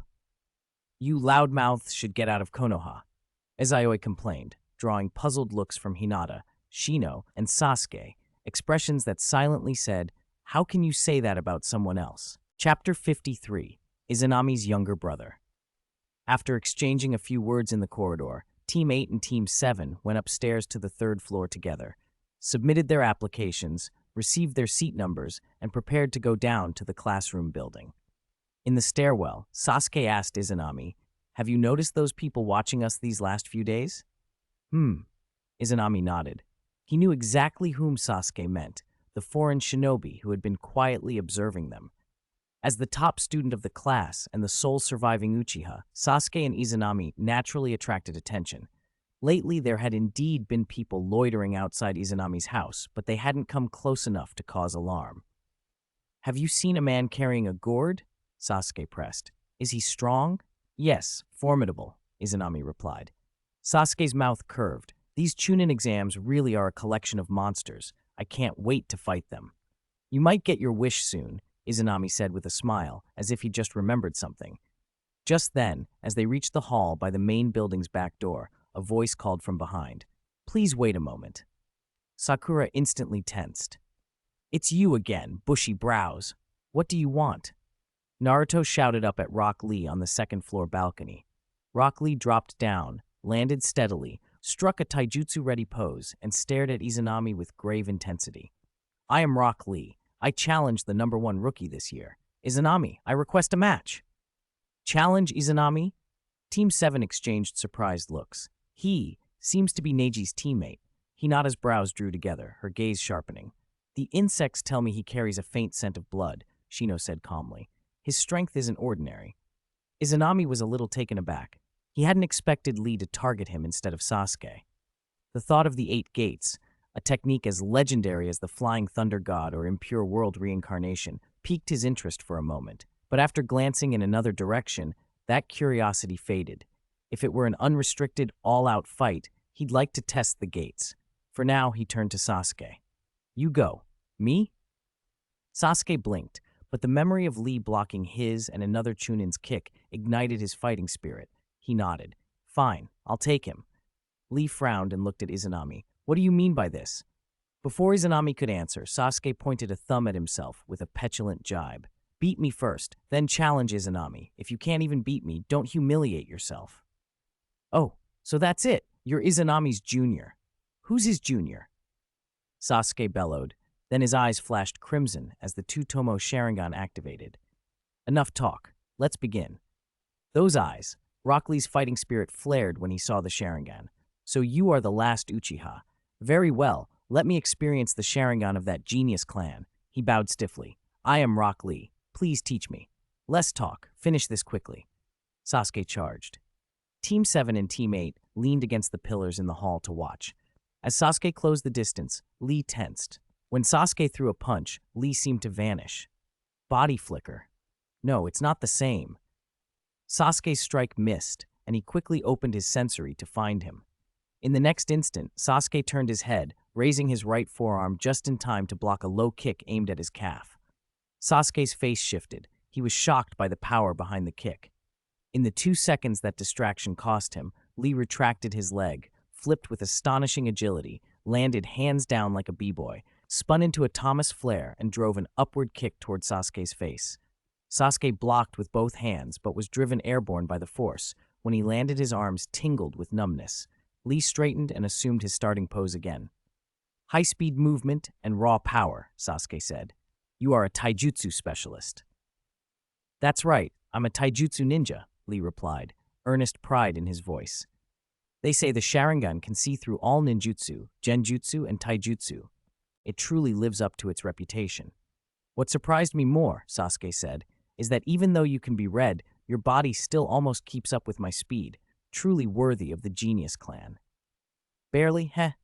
Sasuke's Sharingan spun once. I'll return the compliment. His figure dissolved from sight. Lee's eyes widened as a blast of air tore through the hall. He turned instinctively to block a low kick to his calf, only to have the same spectacular acrobatic sequence unfold. A flip, a Thomas flare, and an upward kick snapping into his face. Lee guarded with both hands but was sent 2 meters back, landing hard. Sasuke rose and struck the same starting pose Lee had used moments before. Lee's expression shook. You. Around the pillars, spectators were stunned. Naruto rubbed his eyes. Am I seeing things? That arrogant Sasuke just used the same move as bushy brows? Sasuke-kun. Amazing. Sakura clasped her hands, eyes shining. Is that the legendary Sharingan copying technique? Shino nodded in admiration. One glance, and he reproduced the opponent's movement. No wonder the Uchiha's Sharingan is called an unrivaled bloodline limit in one-on-one combat. Only Izanami and Hinata watched calmly, smiling. No one understood Sasuke's capabilities better than they did. If Sasuke had remained mediocre after all the training Izanami had given him over the years, Izanami joked to himself he would have committed seppuku long ago. Chapter 54. If that's all the strength you have, you probably can't take on Izanami. Sasuke's face held a smug triumph as he watched Rock Lee's expression collapse. Lee slowly lowered his head, shadow crossing his brow. Quietly, he began unwrapping the bandages from his hands and muttered, "Gai-sensei, I'm sorry. I may have to break this taboo because..." He lifted his head suddenly, eyes burning. "I have to prove myself to the person standing in front of me." The change in Lee's aura was immediate. Just as the two of them were about to renew their clash, a puff of white smoke appeared at Lee's side with a loud bang. When it cleared, a man in the same green jumpsuit as Rock Lee stood there, only older, with a green vest. He was stepping on a little red turtle, striking a dramatic pose and laughing. "Oh, you kids are so full of youth!" Even thicker eyebrows. Naruto and Sakura froze. Sasuke's fighting spirit drained away and his mouth twitched. Hinata and Shino looked shocked. half convinced Rock Lee and this man were father and son. Izanami, meanwhile, watched the newcomer more closely, noting the difference between him and Lee. He carried an air of an older, legendary taijutsu master. Izanami knew Might Guy's reputation, and more importantly, that when Guy had opened the gates, he had been an elite among Kage-level fighters, a dangerous, almost mythical level of power. "Are you Kakashi and Yuhi's students? So youthful." Guy bounded over to the 7th class and Team 8 with exaggerated enthusiasm. The whole group stared at his brows and his enthusiastically theatrical manner. "Jonin Guy," Izanami said politely. Hinata and Shino followed suit, bowing and greeting him. "You know me?" "Ha ha! After all, Kakashi and I are eternal rivals in the village," Guy declared, flashing a thumbs up and a broad grin. "Is he an elite Jonin like Kakashi-sensei?" "No way. I couldn't tell at all," 7th class stammered, confused by his antics. Then Lee, unable to contain himself, blurted out, "You're right. Guy-sensei is one of Konoha's ace fighters and a renowned taijutsu expert. He and Jonin Kakashi and Red-sensei were classmates, rivals." Izanami nodded in agreement, then glanced at the clock. "The exam time is almost here. If we don't leave now, we'll be late." "I almost forgot about the exam," Guy said, patting Lee on the head. "Lee, you broke the taboo, so you should be punished. But the situation's special, so your punishment will wait until after the Chunin exams." "Yes, Guy-sensei." Lee snapped to attention. 7th class had long since become numb to the pair's eccentricity. "Well then, we'll be going first," Guy announced, and led the way. Izanami bowed politely and led Team 8 out of the general building. 7th class followed. On the walk to the academy building, Naruto sidled up to Sasuke with a mischievous grin. "Sasuke, when did you become Izanami's little brother?" "Dead last. Do you want to die?" Sasuke's temper flared, his forehead twitched with a red vein of annoyance, and he glared murderously at Naruto. Naruto wasn't intimidated. He pointed ahead and teased, "Go on, Sasuke!" Sasuke snapped, lunged forward, and swung at Naruto. Naruto answered in kind. The two rivals exchanged blows while slowly marching down the hall, drawing awkward stares. "Stop fighting, you two," Sakura pleaded, worried. Inside, her secondary urge silently cheered Sasuke on. "Speed things up." The surrounding examinees watched the odd procession in bewilderment. Even Shino, normally so low-key, quietly suggested they hurry. Izanami and Hinata agreed at once and picked up their pace. It was mortifying to be seen alongside 3 idiots. They soon reached the exam room at the academy. Outside the door, 3 jonin sat on a bench. Kurenai Yuhi, Kakashi Hatake, and Asuma Sarutobi, Asuma chain-smoking, looking listless from nicotine cravings. "Red-sensei, Jonin Kakashi," Izanami greeted, then introduced teammate to Asuma. "This is the Jonin instructor of 10th class, Asuma Sarutobi. You can call him Jonin Asuma or Asuma-sensei." "Jonin Asuma," teammate echoed. Asuma smiled. "I've heard about you from Ino and Shikamaru, the top-ranked rookie of this year, and 2 students who consistently rank in the top 5. Yuhi is lucky." "Jonin Asuma, you flatter us," Kurenai replied with a smile. Kakashi had already explained to 7th class why their Jonin instructors were here. Shino, who had been listening quietly, asked plainly, "So if only 2 of us or just 1 of us came, we wouldn't be able to take the Chunin exams?" "That's right," Kurenai confirmed. "Do you remember what I told you during the introductions?" She recapped. "Until one of you is promoted to Chunin, I'll keep leading you on missions. Only when a Jonin instructor and the village recognize one of you as Chunin will you be allowed to serve as a squad leader and lead missions. If you don't have your teammates' approval or the courage to lead them, you aren't qualified to lead. The Chunin exams began the moment you submitted the application," she added. The students absorbed that, a little more understanding in their expressions. Kurenai stood to open the door personally. "Go in. Good luck with the exam. I look forward to your good news."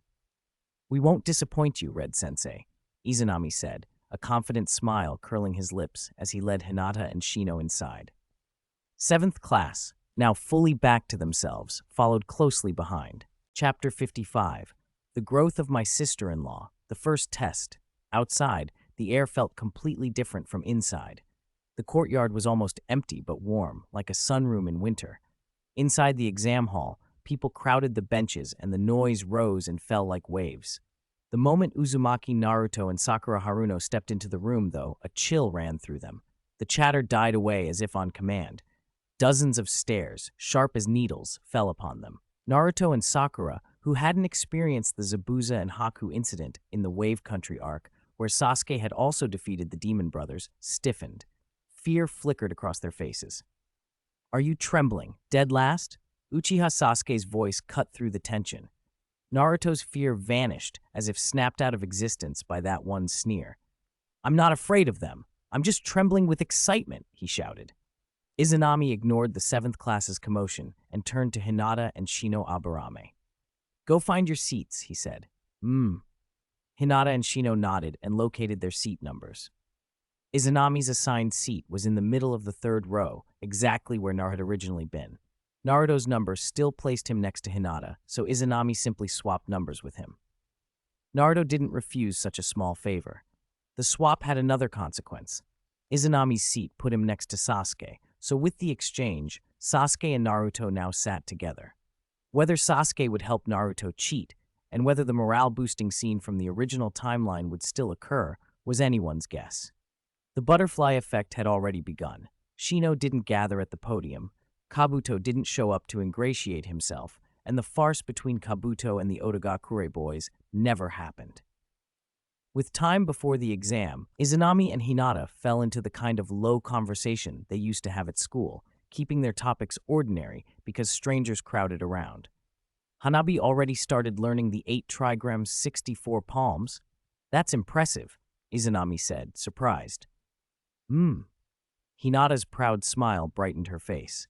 "Father and the elders say Hanabi's gentle fist talent is even better than mine. When I was her age, I was still drilling the pressure point technique, and my chakra wasn't as strong as hers." Izanami smiled but stayed silent. Hanabi was talented, but compared to Hinata, there was still a gap, especially if Hinata had absorbed Izanami's chakra for 2 years, starting at age 5. After Izanami obtained the Uzumaki bloodline and awakened physical healing, Hinata could have become astonishingly powerful by 7. Large chakra reserves were a hidden trump card. Still, Hanabi's progress had outpaced Izanami's expectations. The combination of an Otsutsuki bloodline, red, and physical healing seemed to be a potent tonic. If Hanabi, who began learning the 64 palms at 7, kept absorbing chakra, what might she become by Boruto's time? Could she defy fate and awaken something like a reincarnation eye? It seemed unlikely. Izanami realized something crucial. Hinata's absorption of his chakra had already pushed her Byakugan beyond traditional Hyuga limits, and an upgrade might not be far off. That kind of improvement, applied to a blue-level trait, could have upgraded it to purple, but Hinata's Otsutsuki trait remained blue. That meant Izanami's chakra couldn't directly upgrade her Otsutsuki bloodline. The reincarnation eye, however, seemed tied largely to a red Otsutsuki trait. Even a Byakugan with only gold-level purity could evolve into it. If Hinata and Hanabi only strengthened their Byakugan without the bloodline trait becoming red, their chances of awakening such an eye would be slim. If their bloodline limit, Byakugan, did upgrade to red, what would that look like? A power like Kaguya's that could manipulate pressure and genjutsu? Or abilities akin to a pure-blooded Otsutsuki? Izanami didn't know, but he was eager to see what the 2 girls would become. Their whispers were cut off as other examinees filtered in. Bang, bang, bang, the staccato of late arrivals, then several soft pops. White smoke clouds blossomed at the podium. When they cleared, the proctor for the first exam, Ibiki Morino, stood there flanked by several invigilators. "Quiet," he said. That single low command fell like a stone. The hall went so still you could hear a pin drop. Several genin who had earlier been posturing and intimidating newcomers went utterly silent, not daring even a sigh. Ibiki's presence alone enforced order. His scarred face and cold, warden-like stare made the examinees feel less like students and more like prisoners under scrutiny. He didn't need to make an example. Authority clung to him naturally. After a brief rundown of the rules and the warning that the 10th question would be announced only at the very end, Ibiki declared the first exam open. "Sasuke, help! Help me!" Naruto went pale. He had never pleaded before, but the exam, 6 years of Ninja Academy nightmares, was suddenly bearing down on him. Sasuke's mouth twitched into a triumphant curl, but his expression froze once the papers were handed out. What was this? Were these the questions taught over 6 years at the academy? Sasuke, the top student in academics, felt suddenly uncertain. He glanced toward Izanami and Hinata and found both of them already writing. A gulf seemed to open between them and him. They were operating on a different level.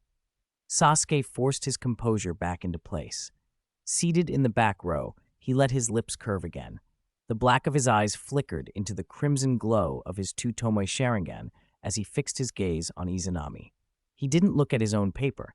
Instead, his pen moved across the blank sheet, tracing answer after answer. If anyone watched closely, they'd notice the handwriting on his paper didn't match the name written at the top. He was copying. Elsewhere, examinees who couldn't answer the questions showed their resourcefulness. Secret techniques, bloodline limits, ninja tools, crude peeking, cheating in all its forms sprawled across the room. Ibiki and the invigilators watched without comment, binocular cold. They only recorded infractions. For minor, blatant cheating, they wrote Nai 2 next to a seat number. The exam was worth 10 points. A caught cheat cost 2 points, not immediate expulsion. Only when a team accumulated a full 10-point deduction would the entire team be disqualified. Number 35 is disqualified. His 2 teammates must leave, one invigilator announced. The first disqualification came within 5 minutes. The expelled examinee protested, but the invigilator's rebuke and the realization of how far he fell short of a Chunin standard crushed his argument. The fear of letting teammates down discouraged others from brazen cheating, except those whose secret techniques or bloodline limits offered a safer edge. 40 minutes slipped away. The once-packed hall now had many empty seats. No one could say how many teams had been eliminated. Izanami and Hinata had finished their papers long ago. Under the desk, they began exchanging notes with the subtle hand signs taught at the academy, so quiet that the invigilators who noticed only twitched their mouths. 5 minutes later, Ibiki checked his pocket watch, clapped the paper down, and shouted, "Pens down. Now I will announce the 10th question." Chapter 56, Ino's Question. Just like in the original story, Chunin exams proctor Ibiki Morino offered the candidates a stark choice before announcing the 10th question: challenge the final question or surrender. Anyone who chose to challenge it, regardless of how they answered the first 9, would be immediately eliminated and permanently barred from future Chunin exams if they failed. Those who surrendered would also be eliminated, but they could try again in the next exams. The candidates who cheated their way through the test sat in stunned silence. Under Ibiki's oppressive presence, their protests faded and they began to weigh their options. "I surrender," someone said suddenly, closing his eyes and forcing his hand up. "I surrender too. No big deal. I'll just try again next time. I'm not gambling my future on one question." With one person breaking the dam, others quickly followed, finding reasons to back out.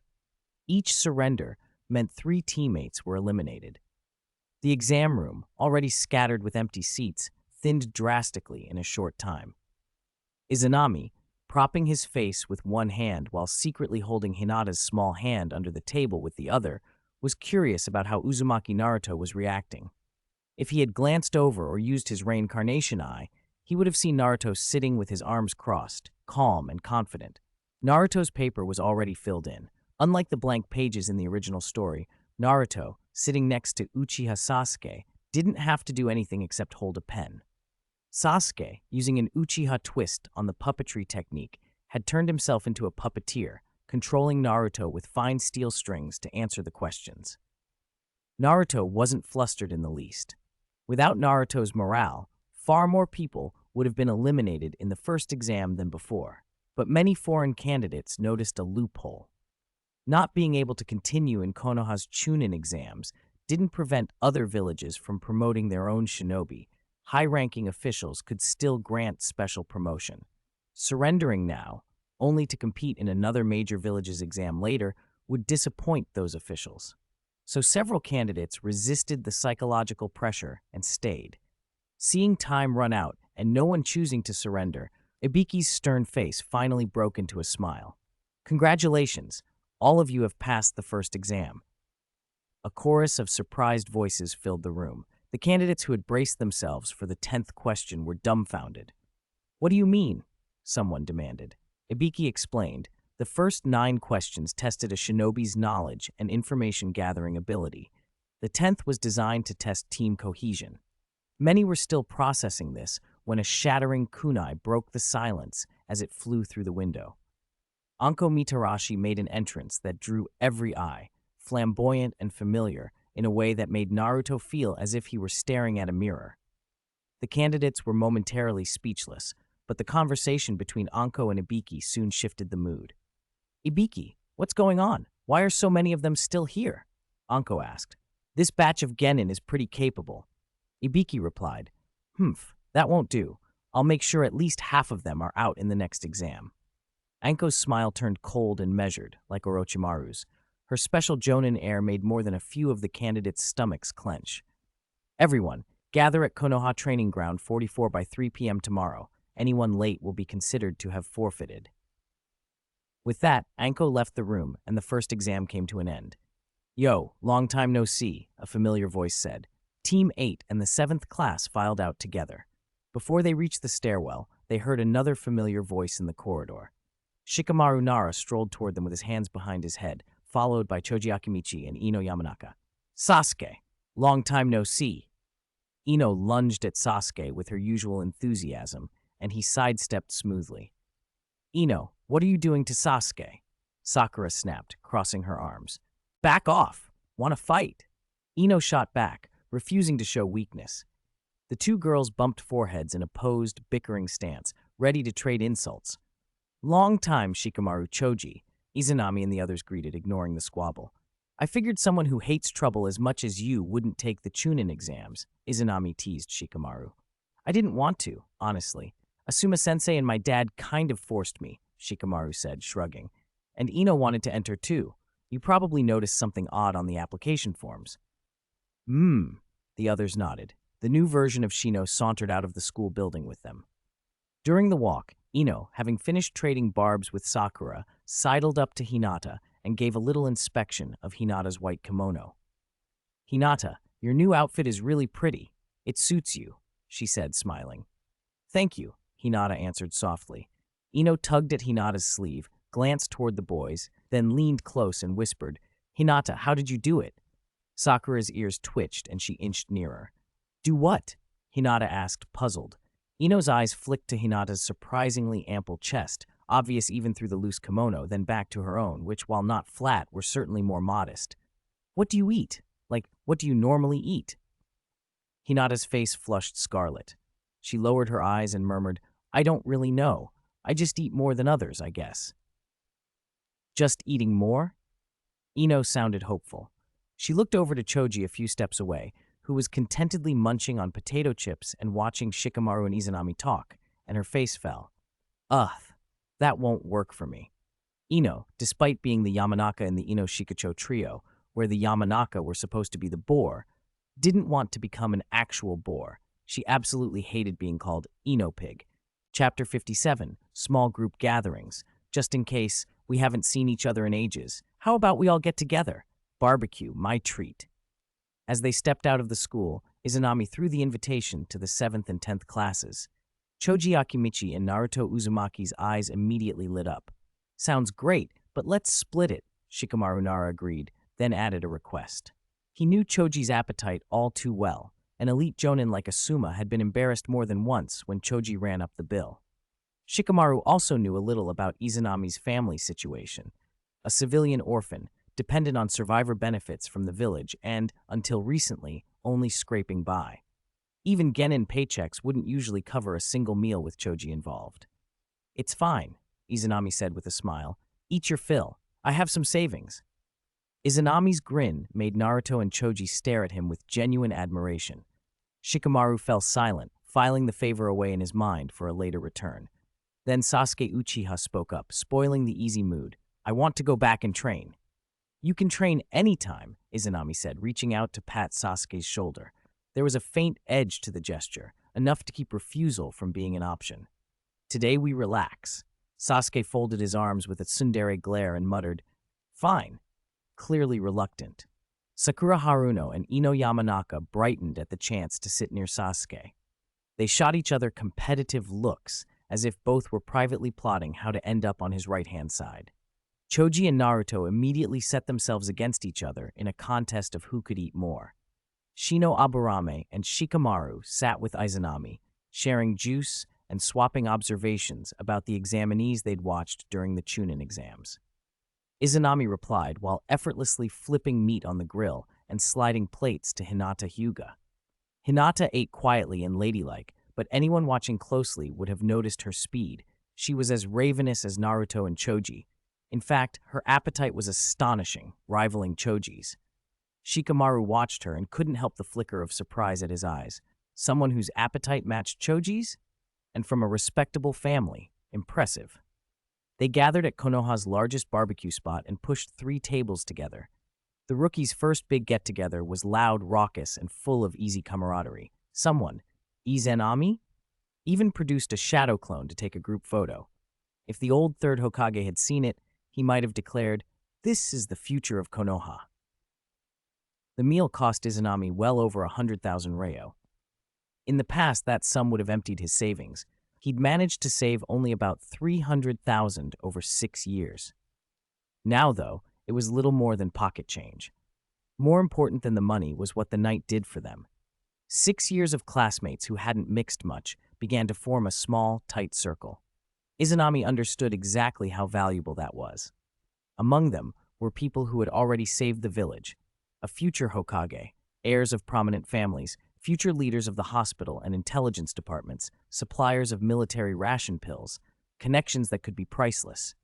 Before, Izanami had been focused on grinding out skill points and didn't make time for friends. With his ninja aptitude now at 6 paths level and a future in Konoha likely, he had no objection to expanding his network. The next day, 2 in the afternoon. Ring, ring. The alarm woke Hinata from a nap.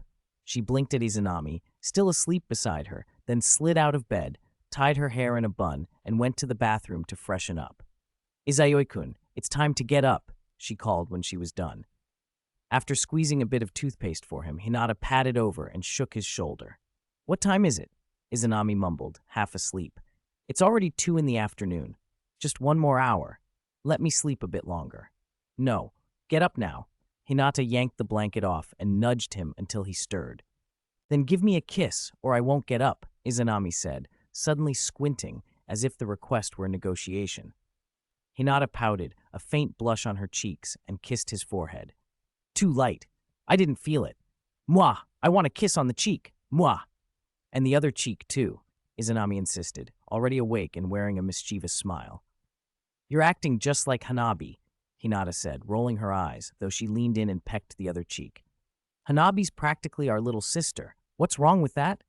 Izanami chuckled, rubbing at Hinata's flushed face and planting a quick kiss of his own. "Go brush your teeth. Your breath stinks." Hinata blushed harder and playfully shoved him toward the bathroom. As he brushed, Izanami mumbled, "Hinata, can you open the desk drawer and get me the red box inside?" "Okay." Hinata left to fetch milk, but returned with the box, standing by until Izanami finished.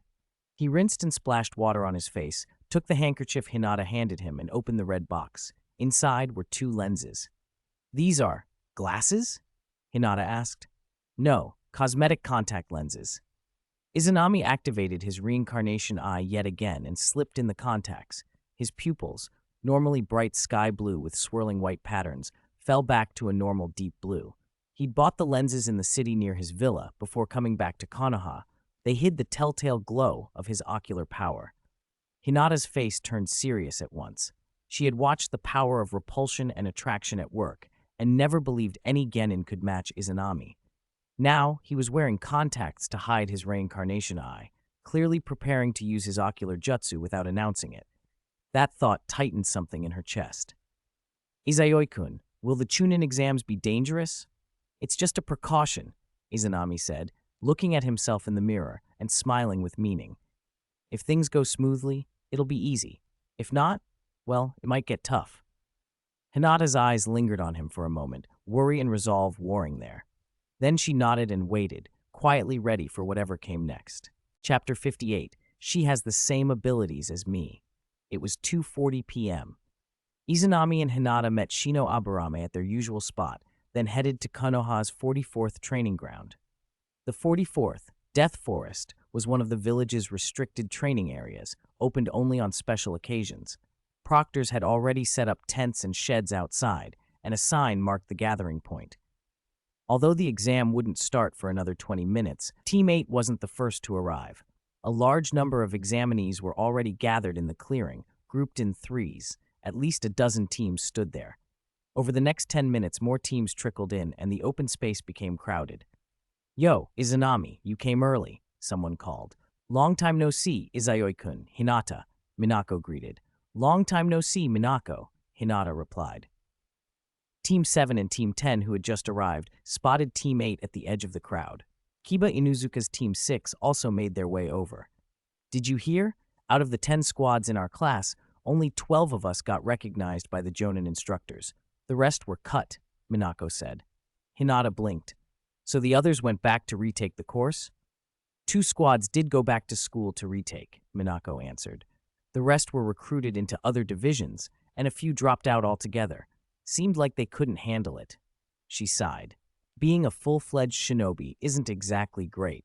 We went on a C-rank mission last month and almost died from the enemy's poison smoke. Akamaru saved me." "Keep at it and you'll get stronger," Hinata said, trying to be encouraging. After all, Team 8 was a sensing team, and Hinata's Byakugan had improved to the point she could see for kilometers. She knew just how different things could get. "I heard Death Forest is a forbidden area for a reason," Sasuke said, sounding provocative as usual.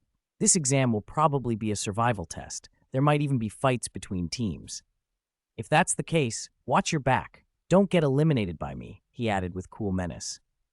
Izanami frowned for a moment, pressed a finger to his nose, then leaned back. "Did you drink?" "No, I'm only 12, Sasuke snapped, shaking his head. He nearly sniffed his clothes at Izanami's disgusted look, but then Izanami's next words made him flush. "Honestly, I thought you were still hungover and mumbling." A few people burst out laughing, Kiba and Naruto especially. "Humph, just wait," Sasuke snapped, crossing his arms and putting on his classic tsundere expression. No one seemed to notice that Sasuke had changed in the last 5 years at the academy. He looked as if he'd slipped back to his first-year self, his sharp, reclusive edge softened into something closer to the newcomer they'd first met. The chatter and laughter from the rookies drew a lot of attention. When other examinees recognized their headbands and faces, some people from smaller villages grew uneasy. Among those 12 recognized by the Jonin were 8 who were not to be trifled with. Heirs and prodigies from major clans, the top students who outranked the future heirs of powerful ninja families, the heirs of the 3 great sensing clans, Hyuga, Aburame, and Inuzuka, an orphan of the Uchiha, and the new generation of Ino Shika Cho. Many were born with bloodline limits or secret techniques. When they matured, Konoha might well be in their control. Some examinees had other ideas. A few set greedy eyes on Izanami and his group, thinking that taking out the heirs on Konoha's home turf would be a quick way to rise. One gaze, full of lust, lingered on Sasuke. A red-haired girl watched Hinata, Sakura, and Ino with envy. Karin, who had a sharp eye for outwardly pampered girls and noble bearing. Karen sensed someone looking her way and turned. There, beside a kimono-clad girl, stood a young man in white robes smiling at her. The combination of his handsome face and gentle smile made Karen flush as red as her hair. She looked away, but she couldn't help sneaking another peek. "Izanami-kun, are you staring at that girl from the grass village?" Hinata asked, having caught the moment. "Yes," Izanami nodded and admitted it under his breath. "She has the same ability as me." Hinata's expression shifted. She fixed her gaze on Izanami, waiting. "Not that," Izanami said with a small smile. "It's the technique. You and Hanabi use it." Something clicked for Hinata. She looked back at Karen and watched as the redhead snapped her head away like a startled rabbit when she met the gaze. Hinata mulled it over. "Is she from Izanami's clan? The grass village borders the land of fire. Could Izanami's ancestors have come from there?" All examinees line up to sign the death consent forms. The second exam is about to begin. By 3 p.m., the rookies were lined up. Standing at the outer edge spared Team 8 the familiar confrontation between Naruto and Anko Mitarashi that usually flared up in the original sequence. There was no lecture, no mentor-apprentice reunion. The examinees queued to sign the consent forms, then filed into the tent to receive one of the Heaven and Earth scrolls. Proctors guided each team to its assigned entrance and went over the rules. As Sasuke had guessed, the second exam was a wilderness survival test, 120 hours total, 5 days. Within 5 days, teams had to collect both a Heaven Scroll and an Earth Scroll and reach the center tower in Death Forest. If they ran out of time or failed to obtain both scrolls, they couldn't enter the tower and would be eliminated. Opening a scroll early would result in immediate elimination as well. The proctors then posted themselves at the Iron Gate by the team entrances and waited for the broadcast to start. Byakugan, activate! Hinata formed the unseal hand sign, and the veins at her temples bulged. A moment later, she said in a low voice, "Our entrance is number 8. Entrances number 7 and number 9 both have Earth Scrolls." "It's fine," Izanami said, glancing down at the scroll in his hand that read Earth. "There are 24 squads and only 12 Heaven Scrolls. If we don't go after one now, prey will come to us." Hinata's expression grew serious. "The squad at entrance number 7 has someone with very strong chakra." "Oh, who is it?" Izanami asked, curious. He hadn't activated his reincarnation eye. Hinata described what she saw. "He's wearing a sand headband and carrying a gourd on his back." "Sasuke mentioned someone like that yesterday," Shino noted calmly. "If Sasuke remembers him, he's not a trivial opponent." Izanami smiled and nodded. "Sounds like a strong one." Chapter 59. 5 entries are not the limit of genius. The second phase of the Chunin selection exam officially began. As the exam time arrived, Anko Mitarashi's voice echoed over the broadcast to every proctor and examinee. The proctors guarding the gate produced their keys, unlocked the iron doors, and called to the examinees, "Enter." For a moment, the entrance surged forward, some blurred like afterimages, some sprinted with hands clasped behind them in a ninja run, others strolled in at a leisurely pace. Team 8 belonged to the latter. "Izanami-kun, should we take the initiative?" Hinata asked. "No need to rush. We'll find someone first." Izanami activated his reincarnation eye. His vision expanded into a god's eye view, sweeping the entire forest of death and then narrowing like a surveillance feed to individual teams. He quickly located Karin and her 2 teammates. "Follow me." He launched forward. Hinata and Shino Aburame fell in beside him. "Izanami, are you going after that girl from the grass village?" Hinata guessed. "Yes, talent like hers shouldn't be wasted," he replied. He had prepared for this exam, down to colored contact lenses, because he intended to change the fates of 2 people. One of them was Karin. The black market trip had shown Izanami the drawbacks of being alone. If he hadn't spared Zabuza Momochi and Haku, he wouldn't have a puppet now. Haku was useful, but loyal only to Zabuza. Izanami didn't trust Zabuza enough to recruit him. From then on, he'd thought about gathering followers. Karin was a target. Her clan destroyed, her parents dead, her inheritance gone, and yet at 16 she had awakened all the Whirlpool clan's unique abilities. Even among 1,000 years of the Whirlpool clan's history, her talent ranked near the top. Compared to many of the Konoha 11, Karin's attributes gleamed brighter. Her known attributes: Whirlpool Bloodline, purple; Chakra Control, purple; Medical Genius, blue; Jonin Aptitude, blue; Otsutsuki Bloodline. Even among similar ranked bloodlines, there are differences. Though Karin and Uzumaki Naruto both showed purple lineage potential, the purity of Karin's red hair marked a higher primal strength than golden hair, even if the latter carried ancestral chakra. Izanami was confident 5 attributes weren't all Karin could reach. When she first learned medical ninjutsu, she unlocked medical genius. The Whirlpool clan traditionally excelled at sealing ninjutsu. Once Karin began studying sealing techniques, she would almost certainly, as Izanami had, unlock sealing genius, and that would make 6 attributes. He could not allow someone like Orochimaru to claim such a prodigy. Hinata and Shino, of course, didn't know Izanami's private plans. Shino did, however, speak up. "Izanami, are you planning to recruit a ninja from another village? That's illegal." "Then will you report me?" Izanami asked with a smile. Shino thought a moment. "If you keep her in Konoha, I won't." During their time together, Shino had come to regard Izanami and Hinata as comrades. Izanami treated him respectfully, unlike how Naruto and some others had treated him, so Shino felt loyalty. Still, imprisoning a foreign ninja in Konoha would be a serious diplomatic incident, and as heir of the Aburame clan, He couldn't simply ignore that fact. "Don't worry, I'll handle it," Izanami said, smiling and nodding. "If you need help, tell me," Shino offered. "You and Hinata just take care of those two grass village shinobi," Izanami replied. Teammate pushed forward at full speed, closing in on Karen's group. Karen and her teammates were busy setting traps. Her partners were sharp with her. "Hurry up. If we're discovered, we'll leave you behind." "Yes! You're useless. If your healing weren't even a little useful, I wouldn't have brought you along." "I'm sorry." Berated and threatened, Karen dared not show resentment. She worked the traps with bowed head, apologizing in a trembling voice, an outsider's posture.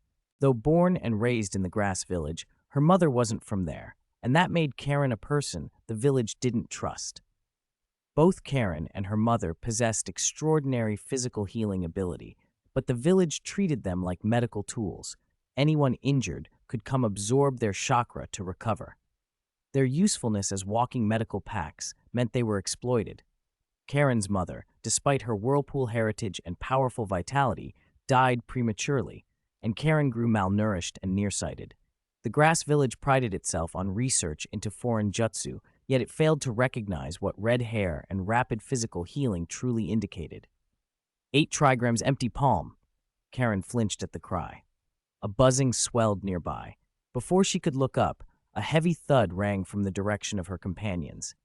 Turning, she saw one teammate smashed against a large tree, pinned like a hanging scroll, his body cracked, blood seeping from his mouth. The other hadn't reacted before a rain of insects descended, swarming him until he screamed and collapsed, lifeless. Terrified, Karen sank to the forest floor, her pale face draining further. A gentle laugh floated to her ears. "Yo, long time." She looked up and saw 3 figures already standing before her, 2 boys and a girl. Seeing Izanami in the middle, Karen's eyes widened behind her glasses. "It's you!" "Let me see your arm," Hinata said, kneeling to take Karen's wrist. She tugged back the sleeve. Her expression tightened instantly. Karen's forearm was crisscrossed with bite marks of many shapes. It wasn't just Hinata's anger that flared. She and Hanabi had absorbed Izanami's chakra daily for 2 years. After that time, not a single bite mark remained on them, because the chakra they took couldn't even keep up with Izanami's recovery. But Karen's arm showed marks from at least several individuals, and only on one arm, proof her recovery couldn't keep pace with how often her chakra was being drained. 8 trigrams, empty palm. Hinata rose and unleashed a shockwave. The dying grass ninja collapsed, dead. From beginning to end, Hinata said nothing to Karen, no words of comfort, but her actions spoke. Tears welled in Karen's eyes and spilled down. After her mother's death and years of exploitation and neglect, she had never felt cared for. And yet now, that feeling came from someone who had just killed members of her own team. Chapter 60, Aburame Shino's Guess, the first subordinate. While Hinata delivered the finishing blow, Izanami crouched down and said nothing to Karen. He rolled up his sleeve, offered his forearm, and smiled. "Bite my arm. That will make the bite marks on your hand fade." Karen, already sobbing, blinked as if she couldn't believe her ears.